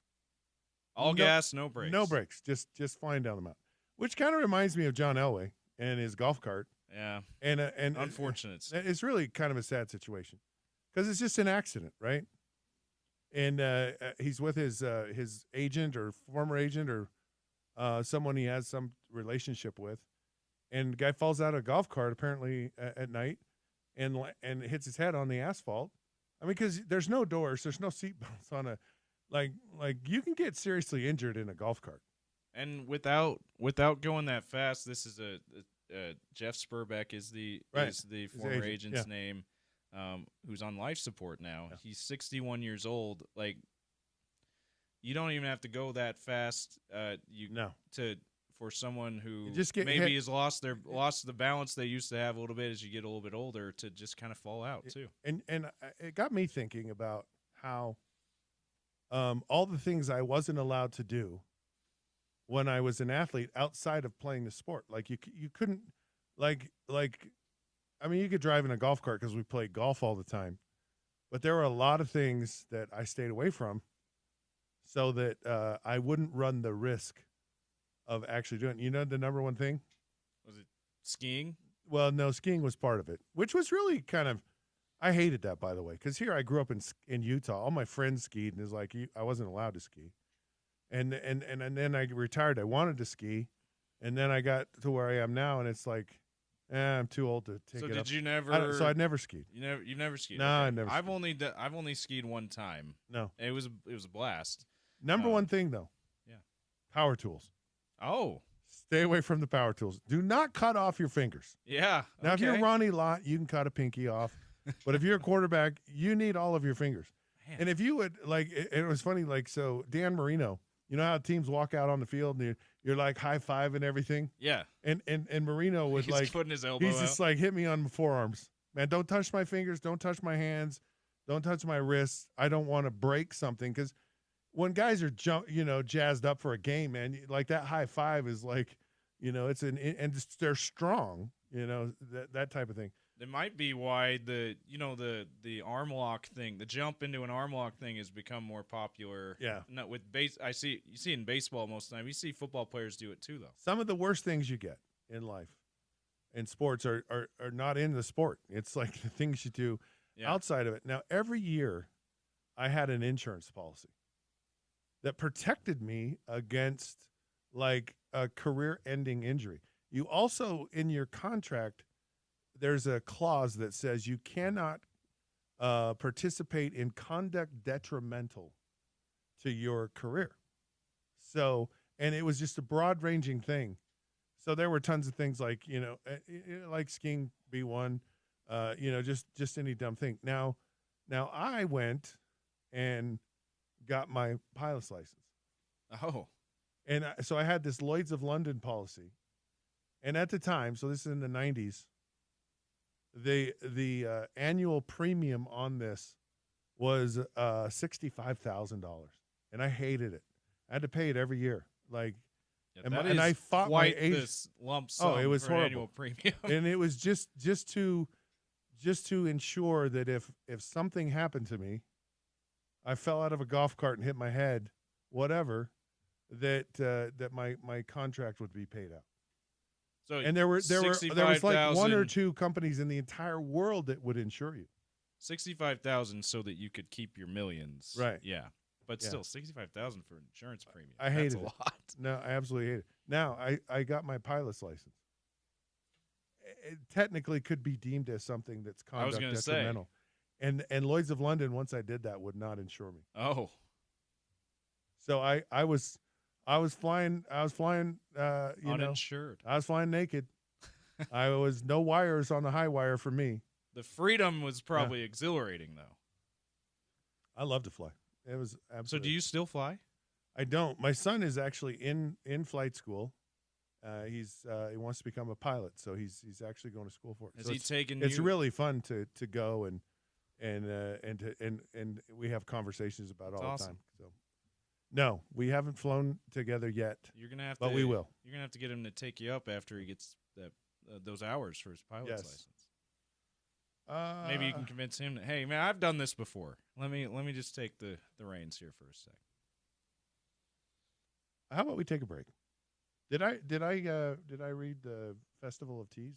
We did. Okay, so we're good. We will be giving away some golf around 1:45 if we want to update. Are we gonna do a little trivia today? Do a little topical trivia. Today's today's golf is to where is it? Glenmore. 18-hole round to Glenmore. Not Glenless, Glenmore. All right, let's take a break. Alex Markham around the corner here. Of course, he's the publisher of Ute Nation on Rivals. When the Sean O'Connell Show returns here on ESPN 700 92.1 FM.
Hello, sports fans. Welcome back. It is the Sean O'Connell Show here on ESPN 700, 92.1 FM. I'm Scott Mitchell filling in for Sean for the next couple of days. Of course, you can hear me on the Down and Dirty right before Sean's show from 10 to 11 here on ESPN 700, 92.1 FM. So glad you could join us.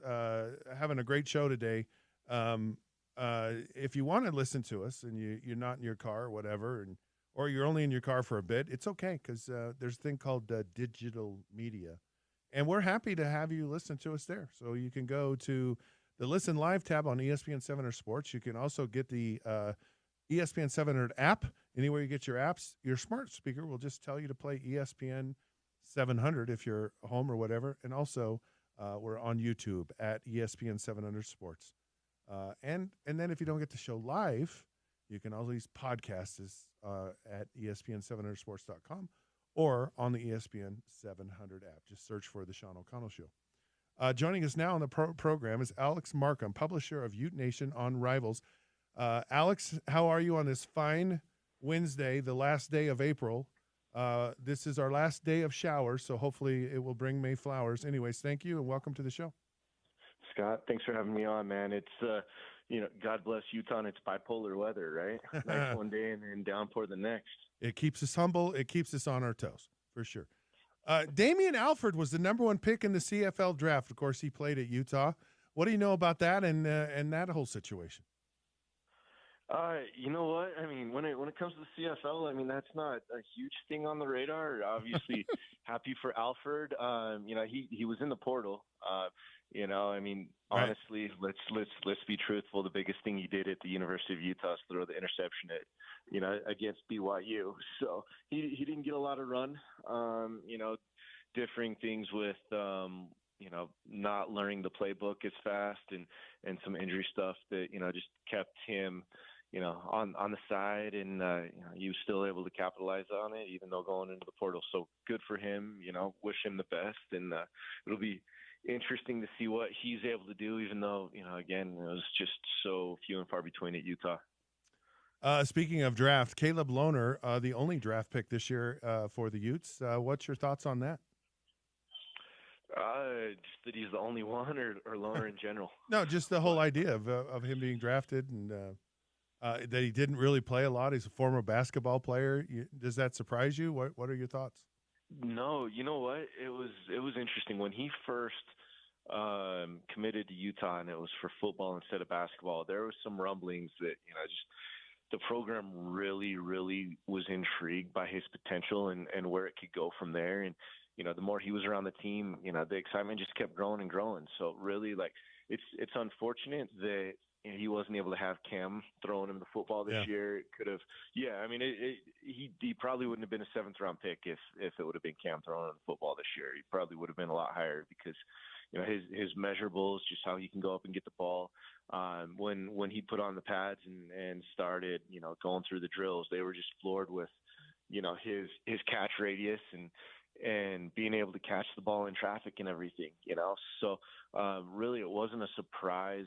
I figured somebody was going to take the gamble on him. I mean, typically every draft now, ever since, and you can correct me if I'm wrong, maybe there was somebody even further back, but Antonio Gates, when the Chargers took a chance on him and, look what happened with him, it seems like teams have been that much more willing to take a bigger bodied basketball player that shows some athleticism and, run that risk and give them a shot. And that's what the Broncos are doing with Lohner. So it's going to be really interesting just to see where it goes from there. Yeah, I think you said a really important thing there. It's having the right person throw the ball to him. And as a quarterback, you see the window, right, where a guy is open. And with a bigger body, he's actually always open.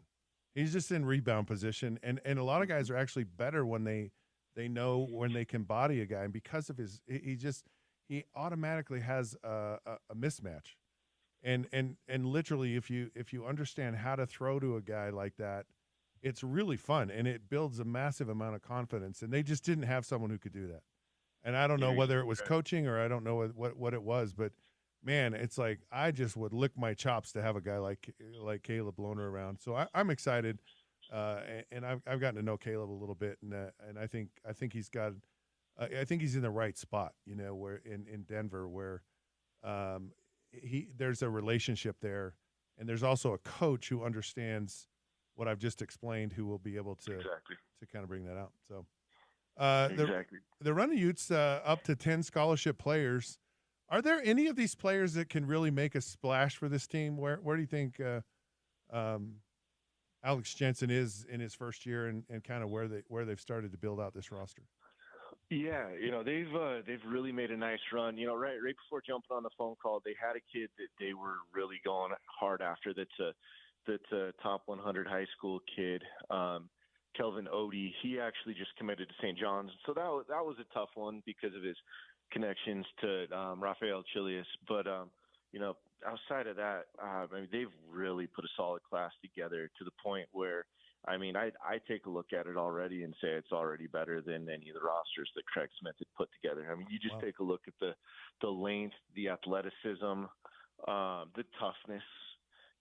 That's one of the things that I'm really finding. You just look back to Alex Jensen's playing days, was the toughness, right? And that's something that, you can tell that they're really coveting is guys that are physical and provide toughness, guys that can be good defenders, and then his days of the NBA where it's just athleticism and getting that length and going from there. And I can't remember exactly how to pronounce the first name. I call him Jockey. I think it's just Jackie, but Jockey Howard. He was a freshman this last year at Auburn, and obviously everybody saw how good Auburn was, and so he got a lot of mop-up minutes. Right. But he was the number 54 rated player in Rivals Top 100 last year. When he was on the floor, man, that guy, he could jump out of the gym, just highlight dunk after highlight dunk. But the thing with that too is, he shot just under 41% from three. So that's a guy that I can see really coming in with the increased minutes and really absolutely blowing up. Elijah Moore is going to be another good one, a guard out of Syracuse. He didn't get a ton of minutes this last year, again, being a freshman. He was another top 100 kid that was a 4-star with Rivals, and just last year. And so his numbers should grow and just do that much better.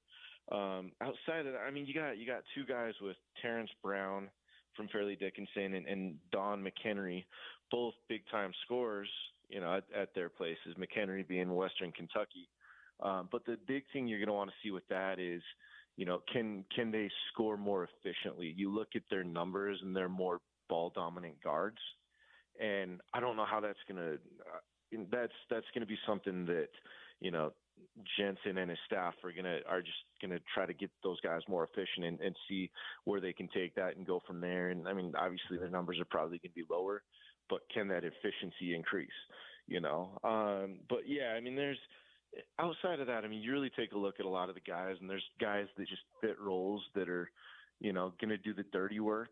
And, it's funny because it's like sometimes the fans will, not be as excited on one of the guys that commits, but it's like, look, guys, like he has to fill, I think it was like 12 spots to start off. Right.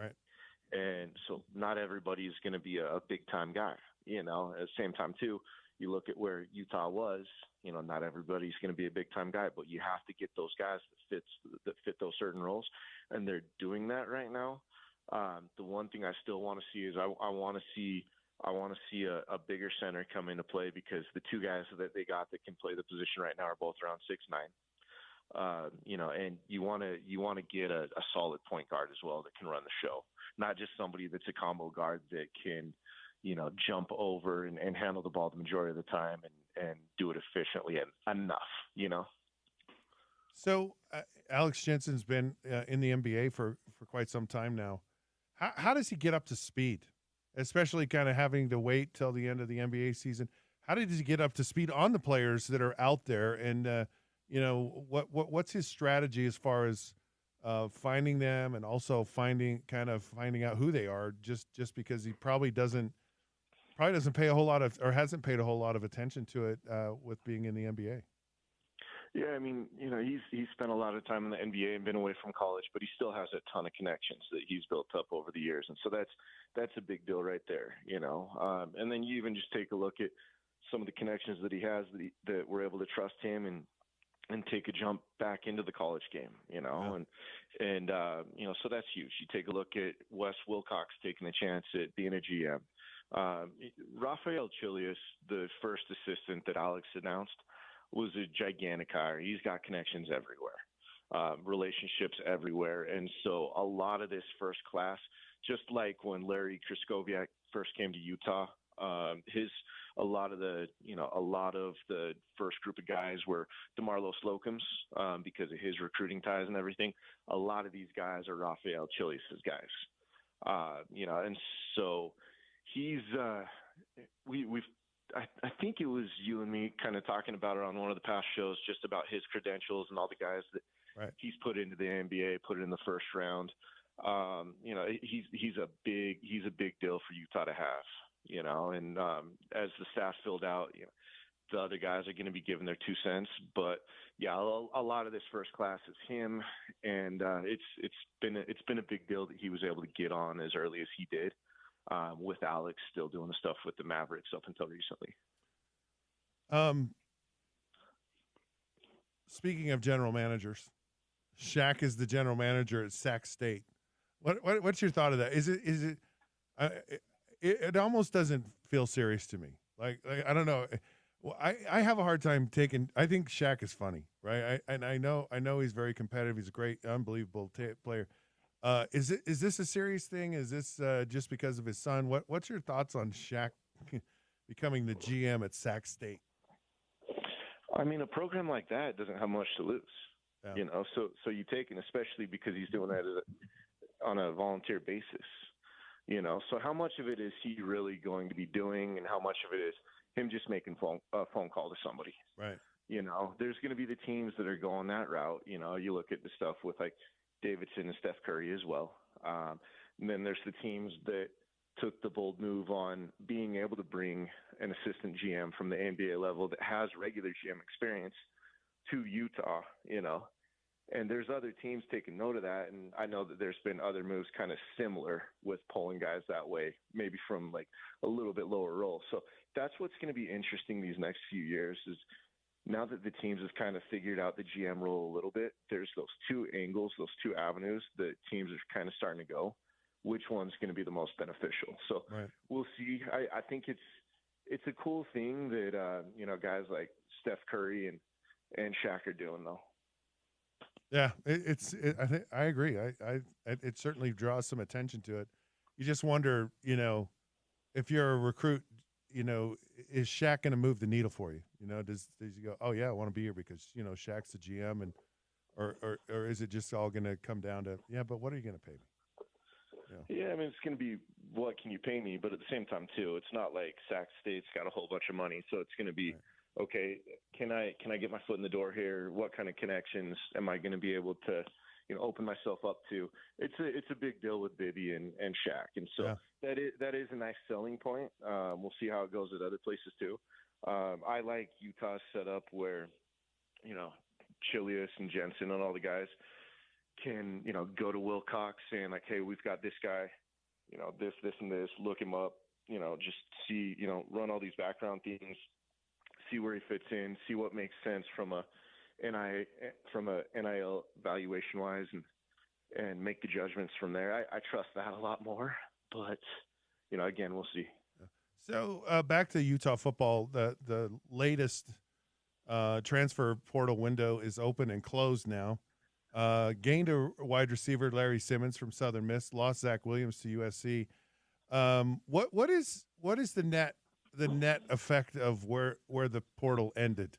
Is it a net positive? Is it a net negative? Where do you see the Utes in who they lost and who they got in the portal? I like to reference back to Utah GM Rob Blecken's tweet, the football GM, where he just said, they won some, they lost some. Did they get better? We'll see. Utah gained some good depth pieces. There's not in this spring window. I can't sit back and say, "Wow, that was a big one," And so losing Zach Williams, that was a big blow. Losing the depth at cornerback that they had in, that was another big blow. So, you got to say with Utah's staff, they've earned it for you to just sit back and say, okay, well, regardless of how this looks, trust the process, and these guys are going to end up better than this might look, But Utah's got to figure out some stuff with their NIL. That is perfectly clear, And it's we'll see how it goes from here. But they need that the NCAA and the House settlement to go through to kind of make it so there's a more defined thing going on with NIL, and also so that there's guardrails with the clearinghouse, because teams are able to do whatever the hell they want with as little consequence as possible. It's crazy, yeah. And it's Utah's not in the situation to be able to do that, even though plenty of others are doing it. Right. So it's an odd time. So speaking of people leaving and going, another guy I think was a hurt was Keanu Tunavasa. I mean, he was a great player, and of course he went to the old team down south. Now that Utah and BYU are in the same conference, are we seeing more of a recruiting battle going on between these two schools? Recruiting battle overall, or recruiting battle transfer wise? I mean, both. Yeah. Kind of the whole. Just because I know that there was talk like they really weren't going after the same players when they were independent and in the Pac-12, and now maybe they're going after players from each other's teams, because it's kind of gone back and forth a little bit. It just where does that stand between those two schools as far as their rivalry, and is it are they having recruiting battles, and is that part of their rivalry now? Yeah, I mean, I don't know how active you're on Twitter, but if you spent any time on it over the last week, it was ugly between the two teams, just with a few different things going on. From a high school perspective, yeah, I mean, there's going to be a lot of crossover and pushing for the same guys. And BYU's in a good position right now with their NIL, and so they got a really nice 4-star local kid just last week that was a big get that Utah was after. Utah was told that it was Utah, BYU, and like one or two other teams, and that he was going to be doing some stuff before making a decision. And then pretty much within a day or two, it was, oh, hey guys, I'm going to BYU. BYU was just able to do some stuff with NIL to put it over the top, and I've got to be careful with, different things I talk about that with that stuff right now, because I mean, it was me and just a few, it was my tweet and just a few others that sent, Utah and BYU fans into, again, social media rivalry chaos that it's still kind of spilling over into this week. And, sometimes you just got to call people out on it. Right. Yeah. And, to even go to that, even in the slightest, there's tampering everywhere right now. Every school does it. But when there's schools that believe that they have the resources to get in and deliberately go after a handful of a certain team's players to be able to do what they can to weaken them, right? And either weaken them or make it so they have to pay that much more NIL to their guys to not lose them. It's chaos. It's something that, you kind of want to call out, partially because, one, just the apparent thing, it's like, it's just pure insanity, and it is something that's happening, right? Two, stoke the fires, but, it's a nuts time for Utah and BYU recruiting, and then transfer portal and battling through stuff with NIL. So I'm not much of a Twitter guy, so it sounds like I need to be. I'm missing out on all the fun and excitement, so I'll have to check it out. And the whole NIL, I mean, we could talk for hours about all that stuff. All right, before I let you go, burning question. Utah has dropped beach volleyball. What is going to happen to their athletic program now that the beach volleyball is gone? Well, if you ask my take on it, because somebody was asking me about this earlier today, I just kind of laughed. I'm like, I feel like the only reason they added beach volleyball in the first place was two things. It was one, it was just being a part of the Pac-12 and having all those teams that Right. were along the coast, right? But Yeah. two, it was because Danny Barton was a big time recruit right before they added beach volleyball, right? So yeah, it's not a huge thing on everybody's radar. It really sucks for the ones that are in the program right now, and they're gonna have to figure something else out, But yeah, it's the way of the world right now, and there's going to be a lot of schools cutting programs, just because of everything going on with the NIL and the revenue share budget that's going to be coming pretty soon here. You could see quite a few programs from quite a few schools getting either dropped completely or completely going club. Well, sad to hear that it's going. So, Alex, really enjoyed it. Appreciate your time. Great stuff. Stay off of Twitter, or if you're on it, man, go all in, dude. I'm Always. Just go all in. Thanks, Scott. I appreciate you. All right, take care.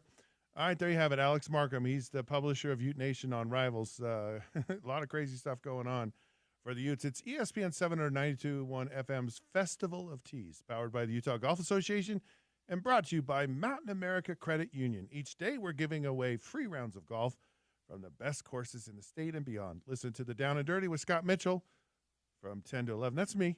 The Sean O'Connell Show from 11 to 2, and The Drive with Spence Checketts from 2 to 6 for your chance to win. Today we have 18 holes of golf to Glenmore. We'll be giving that away soon here in Topical Trivia, coming up right around the corner. We have an insanely crazy, maybe overrated catch in baseball. We're going to have a conversation about when we return on the Sean O'Connell Show here on ESPN 792.1 FM.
McKay plays it behind the net, out in front, score!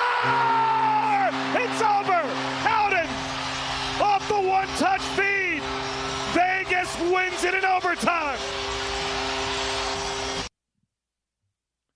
Vegas Golden Knights game-winning goal over Minnesota last night in overtime of Game 5 of their first-round series. Vegas now leads in 3-2. Courtesy ESPN, Bob Wishusen on the call. We have Game 6 of that series tomorrow right here on your home of the Stanley Cups playoffs. Stanley Cup. It's only one cup. Anyways, I'm Scott Mitchell. This is the Sean O'Connell Show here on ESPN 709.21 FM. If the Stanley Cup was invented in Utah, it would be Stanley Cups because of how popular those water bottles are now. Yes, Scott, but unfortunately, or not unfortunately, it's a different thing. Just one cup. Thanks. Thank goodness for that. Anyways, welcome to the show. Appreciate you joining in. We have some unfortunate news to report here from a story that we talked about earlier. John Elway's former agent, Jeff Spurbeck, who had an accident in a golf court that John Elway was actually driving, has passed away. So he was in a very dire situation, and we're sad to say and inform that he has passed away. And of course, our thoughts and prayers go out to all those affected by all of this. I'm sure it's a challenging time. You hate to see accidents happen in life, and unfortunately they do, and sometimes they're very costly. So our heart certainly goes out to everyone involved in that situation. As we move on with the show, it's kind of a weird transition. Yeah, it's always tough to transition out of tough news like that. You got to feel for John being the one that would have to be driving the cart too, but and of course the family's involved. But and we've all been affected by accidents, and it's hard to that have resulted in the death of someone that we know, and life is a very precious thing, and it's sometimes unfortunate things happen, and that's just that's how it is with the way the world that we live in, and certainly no one's fault, and those things happen. So our hearts go out to them. Apparently, Mad Dog, he's I don't know what he all does. He's on ESPN. He's on all these things, and he was kind of saying that Dalton Varsho's catch against I don't know who it was against. It was against the Red Sox. Blue Jays center fielder Dalton Varsho. So terrific catch. It was and it wasn't really. So here's what Mad Dog had to say about it. We're going to talk about that. The young kids and the Blue Jay organization who go crazy on this Varsho catch last night for the Blue Jays. You see it in center field? He made a great catch. For sure, T. That was cold. I missed it. Now, he fell down when he made the catch. So everybody's making a big deal. Like, this is the greatest catch in the history of baseball. What? Who says that? It's a good catch, doggy. It's a good catch. But you should have seen the Blue Jays post. This is why this is the great. Nonsense. Look, here's the ball out there. He fell down for crying out loud. He stumbled. How is this considered a great catch? There's the Blue Jays, where the extraordinary happens. How about the Blue Jays play over 500 baseball before we start talking about the extraordinary? But if you want to talk about great catches, I'll show you a little history about great catches. You're not wrong. Roll the tape, baby. Here is Willie against Vic Wirtz. You've heard of him, right, Stephen A? Yes, this is in Game 1 of the World Series. In 54 at the Polo Grounds with Mays over his shoulder. The hell of a catch. First and third. All right, you know who Mad Dog sounds? He sounds like Coach Gordy Chiesa if he got really mad. That's who. It kind of sounds like Coach if he got really upset. Yeah, Mad Dog from New York City, Gordy from nearby in New Jersey. Yeah. So yeah, I could hear it. Right. So this catch was it was. Look, if you watch Dalton after he gets up after he's made this catch, so he's running in the outfield like Willie Mays, where Willie Mays catches it over his shoulder. And there have been some phenomenal catches in baseball, clearly better than this, right? But if you watch Dalton when he gets up, he's almost embarrassed because he fell down. He's running back and he kind of trips on the warning track, falls down and kind of reaches his glove out to the right as he's kind of trying to get up and catches the ball. Yeah, he like he clearly he fell down, but he was able to sneak a peek as he was getting up to be able to track the ball well enough to reach his glove out in the right place and catch it. It's almost out of the Pink Panther movies where he's stumbling, bumbling, and falling all over the place, and then he makes the catch at the end. Yeah, and he just that's just what I do. That's how I do it. But all of it on purpose. What really struck me in my mind was this whole conversation about these plays. And these great plays that you watch and you witness as a sports fan, and how the really, really good ones take on a life of their own. And I think of some of the plays that I've witnessed either in my playing career or as just a fan that just have had such an impact on me, and some of them I think really are head scratching. So I'll give you an example of one. And some people have talked about it. I don't think enough people. I think it's Super Bowl 10. And it's Lynn Swann and Terry Bradshaw's throwing the ball to him on the sideline. And they have a video shot of it where Lynn Swann is leaping and looks like 4 miles in the air. And of course, it looks higher because it's shot from the ground up, right? So he looks higher, but still, he's up in the air, and he's out of bounds.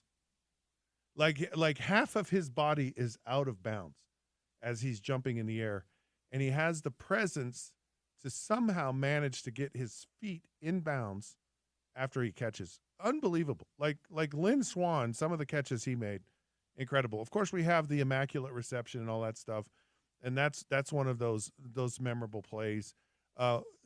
But what these plays do is they immortalize these players. And I don't think, I don't think Dalton Varsho is going to be immortalized. Maybe he will, but it's certainly not a catch you go, wow, that changed the whole course of Willie Mays catching the ball over his shoulder. That was incredible. The catch actually was, with Joe Montana and Dwight Clark. And you think about, because everyone loved the Dallas Cowboys. No one cared about the San Francisco 49ers. It was the beginning of the dynasty, and 1980, and it was right? that play right there, and it was this momentary play that changed. And I was furious. I was like, man, who are these four? I wanted Danny White, because I was a Dallas fan, and I was always a Roger Staubach fan, but always huge Dallas fan. I didn't know that you grew up a And Cowboys there were 2 fan. minutes and 30 seconds left in the game after they scored. Yeah. It's like, go down, 2 minute drill. Come on, you have plenty of time. And you could see that it literally it was the end of Tom Landry.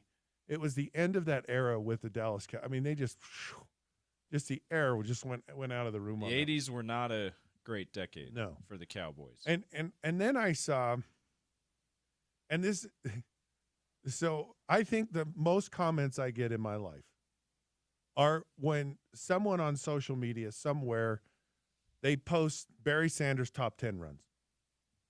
And what happens is I'm handing the ball off, right? And I saw things, and so you have someone like Barry Sanders who making these crazy, insane plays, it was just normal. It was just a Sunday afternoon for Barry. It was just like, and every single one of them, you shake your head. I mean, there's one where we're playing the Dallas Cowboys. Poor Cowboys. They seem to be on the losing end of a lot of this. And it looks like Barry Sanders is tackled, and he twists and turns, pops out of the thing, runs a touchdown. I saw him, John Lynch, they basically meet each other in the backfield. And John Lynch is like, there's nowhere for Barry to go. Think of the tight end is and the defensive end are outside. The offensive tackle and the defensive end are to the inside. There's John Lynch in the hole. Nowhere for Barry Sanders to go. And I kid you not, James, he just wiggled. Like, I didn't even think he moved. Like, he just kind of shuddered, just like he didn't plant his foot. There was that This Is Sports Center commercial. Yeah. Do you remember that one? I don't. where they say, "Oh, show me your wiggle," and I don't remember the other football players, but they do their wiggle, and you can tell they wiggle their shoulders, and Barry does it, and it's like he didn't even move. And John Lynch just crumbled. Like he is like his knees buckled, It's like literally someone had just shot him with a poisonous dart and basically tranquilized him, and he got right past. And Barry just ran right past. You know, it was a Jedi mind trick. And John Lynch, you will stop right here, and you will not touch me, and you will not move, and that's what happened. And then Barry just ran down the field untouched. John Lynch. Well, incredible player. He's in the Hall of Fame. Hall of Fame player. This is not some snub. And an incredible defense. Yeah. Now there's another one against the New England Patriots, and Barry's running down the sideline, and he cuts to the outside, and the DB turns to the outside, and then he goes to the inside, and the DB turns, and he's never ever, you know, and it literally looked like Wile E. Coyote trying to tackle the Roadrunner. Like he was hopeless. He was helpless. Like it just, and you know, you see so many guys where it's a play, like Odell Beckham Jr. Like the catch that he made, that to me is the greatest catch of all time. Yeah. Like I just look at that and I go, how did he do that? You know, it has to be the gloves. It has to be the gloves because that's just insane. That is insane what happened. But you remember it. Like a lot of people remember that. Helps that he was a Giants player doing it on national TV. Yes. The big market players, when they don't do much after that, their plays tend to be immortalized too. Yeah. And I love this whole idea of how impactful one simple, silly little play can have on the course of so much. Now, there's also, you know, sometimes these plays are like moments, right? So you think of Babe Ruth calling a shot in the World Series, like, you know, like in some regard, that's a play. Those are those like pillars of establishing a legend. Joe Namath saying we're gonna win the Super Bowl. You know, there were these moments, and there have been these moments in sports that, you know, are just immortalized. I think of, as a Utah Jazz fan, the play for me is John Stockton hitting a shot to beat the Houston Rockets to go to the final. Absolutely. Like it to me today, this is just still the most incredible play.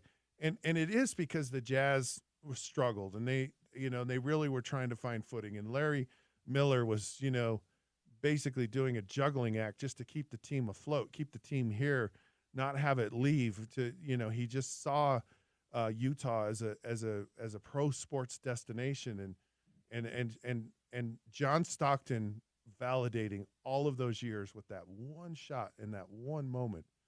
And I love that about sports. And so hearing this whole play, and I agree with Mad Dog, like it wasn't the greatest play ever. Especially you do it on accident. Like right. the rest of the clip, you heard the first part of it. He started to go through some of what Mad Dog would consider the greatest catches by center fielders.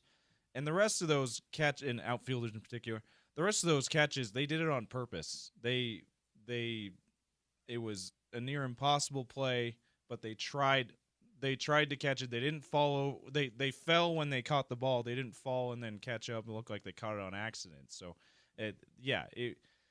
that is what goes against this Varsho catch, which is terrific catch, but doesn't stand up to some of these. He knew ones. he was a poser when he caught it. Yeah, he's like, I'm lucky I caught it, because he felt stupid when he went.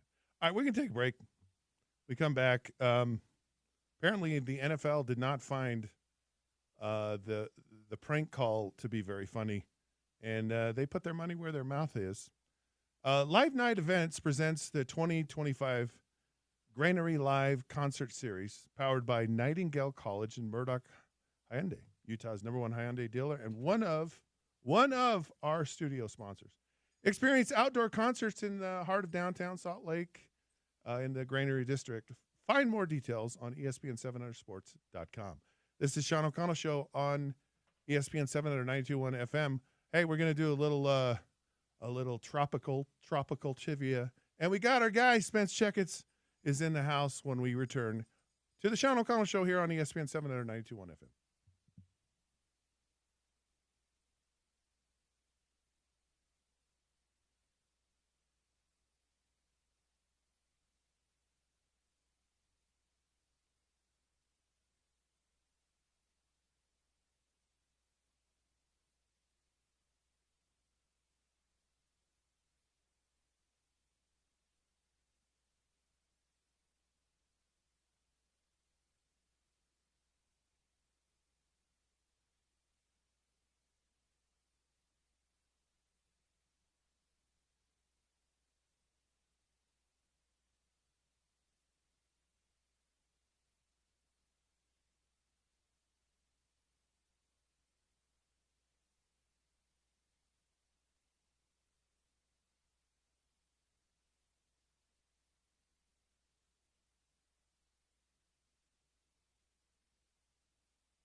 All righty, sports fans, welcome back. It's the Sean O'Connell Show here on ESPN 792.1 FM.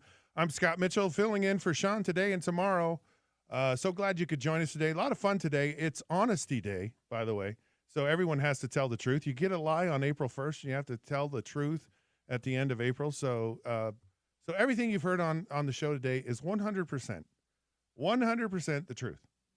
Our topical trivia, which is 18 holes to Glenmore, part of the Festival of Tees, brought to you by the Utah Golf Association and Mountain America Credit Union, okay? So are we on our final segment? Okay. This show has gone by so fast, I don't know. Here's our trivia question, okay? So if you actually text in 877-353-0700, this answer, you will get 18 holes of golf at Glenmore.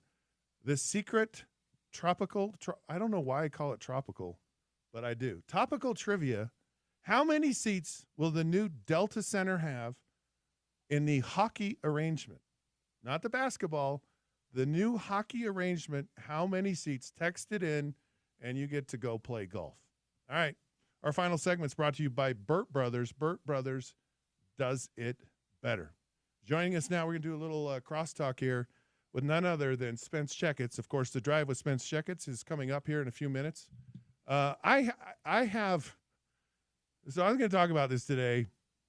So the Dax Ulbrich, the son of Jeff, who's the defensive coordinator for the Atlanta Falcons, he had a prank. Yeah, he did. Now people call their buddies who are getting drafted all the time. So getting prank calls from your friends or getting calls like, have you been drafted yet? Where are you? And they know where they are, right? And so the NFL did not find it to be funny.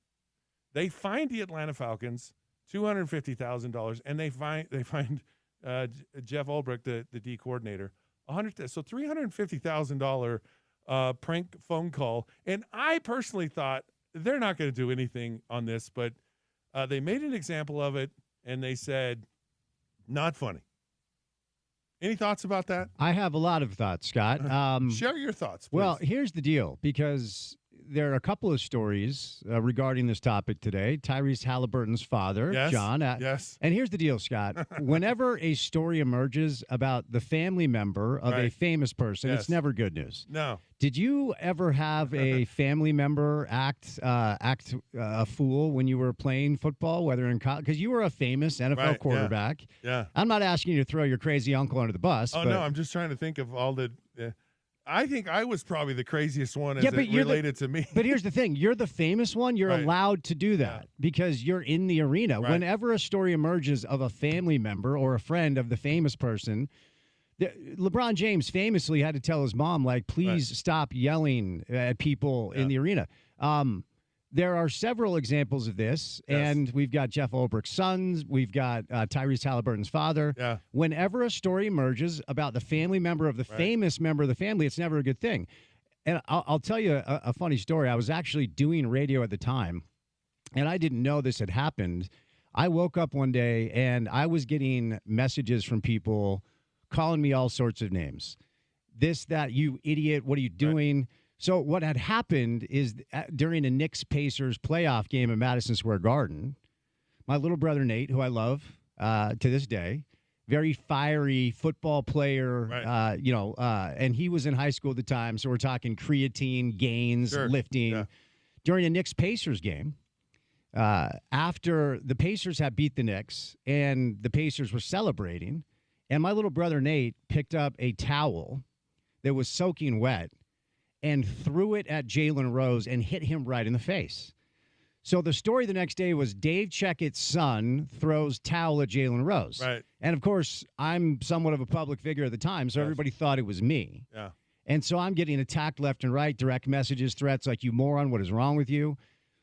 Now, it turned out people found out that it was Nate, but the fact of the matter is it was Dave Checketts' son throws towel at Jalen Rose.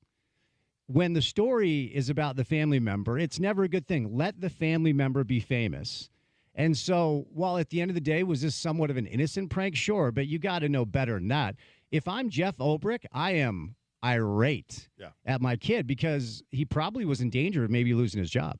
Yeah, no, it's a huge thing, and it's huge because it's one thing if the kid has the number on his own, but if he got it from a work device, if he got it from something, it's totally different. Being on the other side of it and getting and I hate the draft, and I had to wait my turn, and it wasn't fun. Fourth rounder for you, right? Yeah, I was in the fourth round, and it wasn't fun. And I was told that I was supposed to be drafted sooner. So that had no one said anything, I would have been. It's just like it would have been whatever it was. Sure. And so it's just a grueling, awful thing, and that's just a cruel thing. Yeah. To do. I have to believe the NFL though, probably in that situation just said, "Hey, this is probably getting out of hand. We know that this happens." I mean, if you heard people in the draft, other players said, "Oh yeah, I had tons of people call," and they do. Yeah. And so I think they're just trying to say this is going too far. We need to do something about this. Now for me personally, as you asked me the question, my family was threatened. Oh, really? From my dad. Oh, okay. And my better dad ending to the story. My dad said, "Don't mess with game day." Okay, good. Like it was like, I mean, my family wasn't allowed to talk to me past Friday. Okay. Like we don't care. We don't care if someone's died in the family. We don't care if you haven't your house is on fire.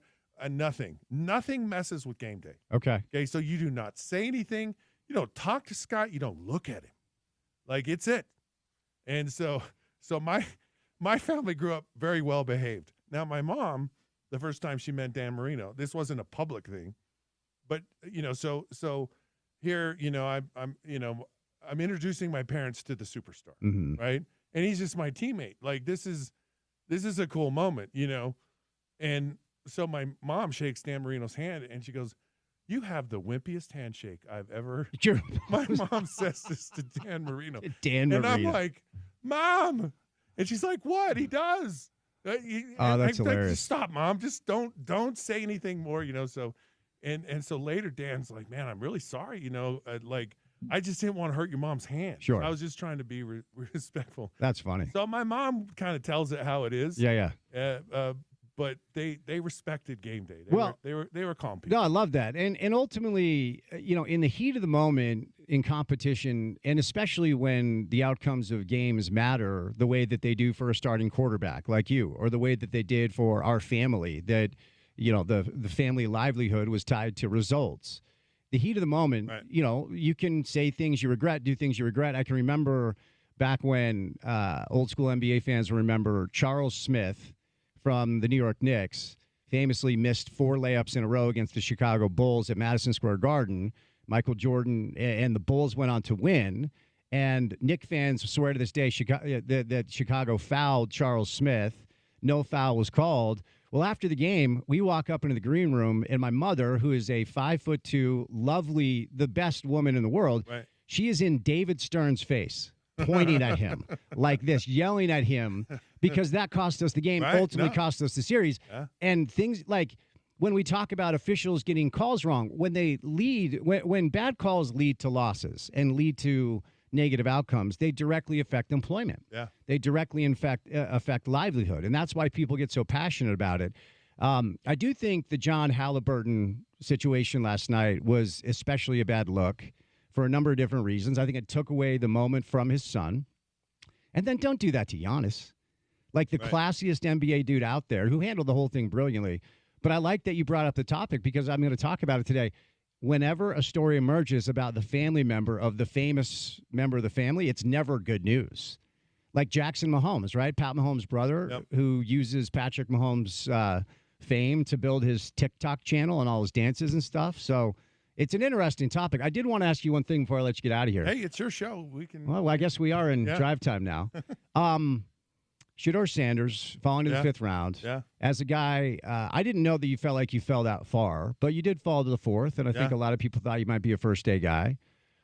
Shedeur Sanders put his bravest face forward, and when he was drafted, he's dancing, he's celebrating. But what are those moments like when you are watching teams submit their selection and you're expecting to see your name and you continuously don't? Like, what ultimately does that feel like? Quite frankly, it's the most humiliating thing I think you could ever go through. Yeah. Because your whole life, and especially with him, like he's grown up that the world revolves around him. I mean, he's grown up with this father that's, you're great, you are legendary, you're all these things, and it's also been like kind of accentuated because of NIL. I mean, he's a millionaire. Sure. And in college, I mean, you're not some struggling college kid, and so you're always the first guy picked. You're the guy. I mean, that was the biggest blow to my ego was you're not the guy anymore. Yeah. You know what? And not only I was disappointed when I got drafted. I was like, it wasn't like, oh, thanks, you put me out of my misery. I'm like, oh, great, now I'm going to the Miami Dolphins. I'll never play. Because you were sitting behind Dan. I was sitting behind Marino. I was like, I'll never play. Yeah. So it almost was, it almost went from bad to worse. And so it was really humiliating, and it really takes some time to reset your brain to like, okay, like it or not, this is your situation, and you got to deal with it. And I did, and I really in my brain turned it around, but it took some time, and it was a massive gut punch that I mean, and 3 days later I'm on a plane to go to Miami, Florida. So you don't have a lot of time to sit there and think about it. And you show up and you're disappointed. You're like, I feel like I'm in the worst dream in my life, and it took some time, and I unfortunately, you have that time, but I feel so much for these players when it's publicly kind of how it was with him. I mean, it's been the topic of conversation. It continues to be the topic of. It's bigger than the draft. Sure, and like the players that were actually drafted. And so it's just the worst thing in the world. But what I learned, and I tell everyone who's ever drafted, I said it does not mean all it is the beginning. Like this isn't your career. Now the work starts. Yeah, it's nothing. Yeah, I mean, I can tell you, Dan Marino's the 5th quarterback picked his year, and there were guys like Kenny O'Brien and Todd Blackledge and Tony Eason. Tony Eason, wow. Yeah. There were 6 guys drafted before Brady. Montana was drafted in the 3rd round. It doesn't matter ultimately where you were drafted. It just matters and it's not so much where you are, it's what you do with where you are. Yeah. And you got to be right in your brain, or it'll just run you over. The NFL doesn't care. Right. They do not care. Good perspective, man. Yeah. All right. There you have a little crosstalk with Spence Checketts. It's the end of the Sean O'Connell show right now. I'm Scott Mitchell. It's ESPN 792.1 FM. The Drive with Spence Checketts is right now. Until then, we'll see you then.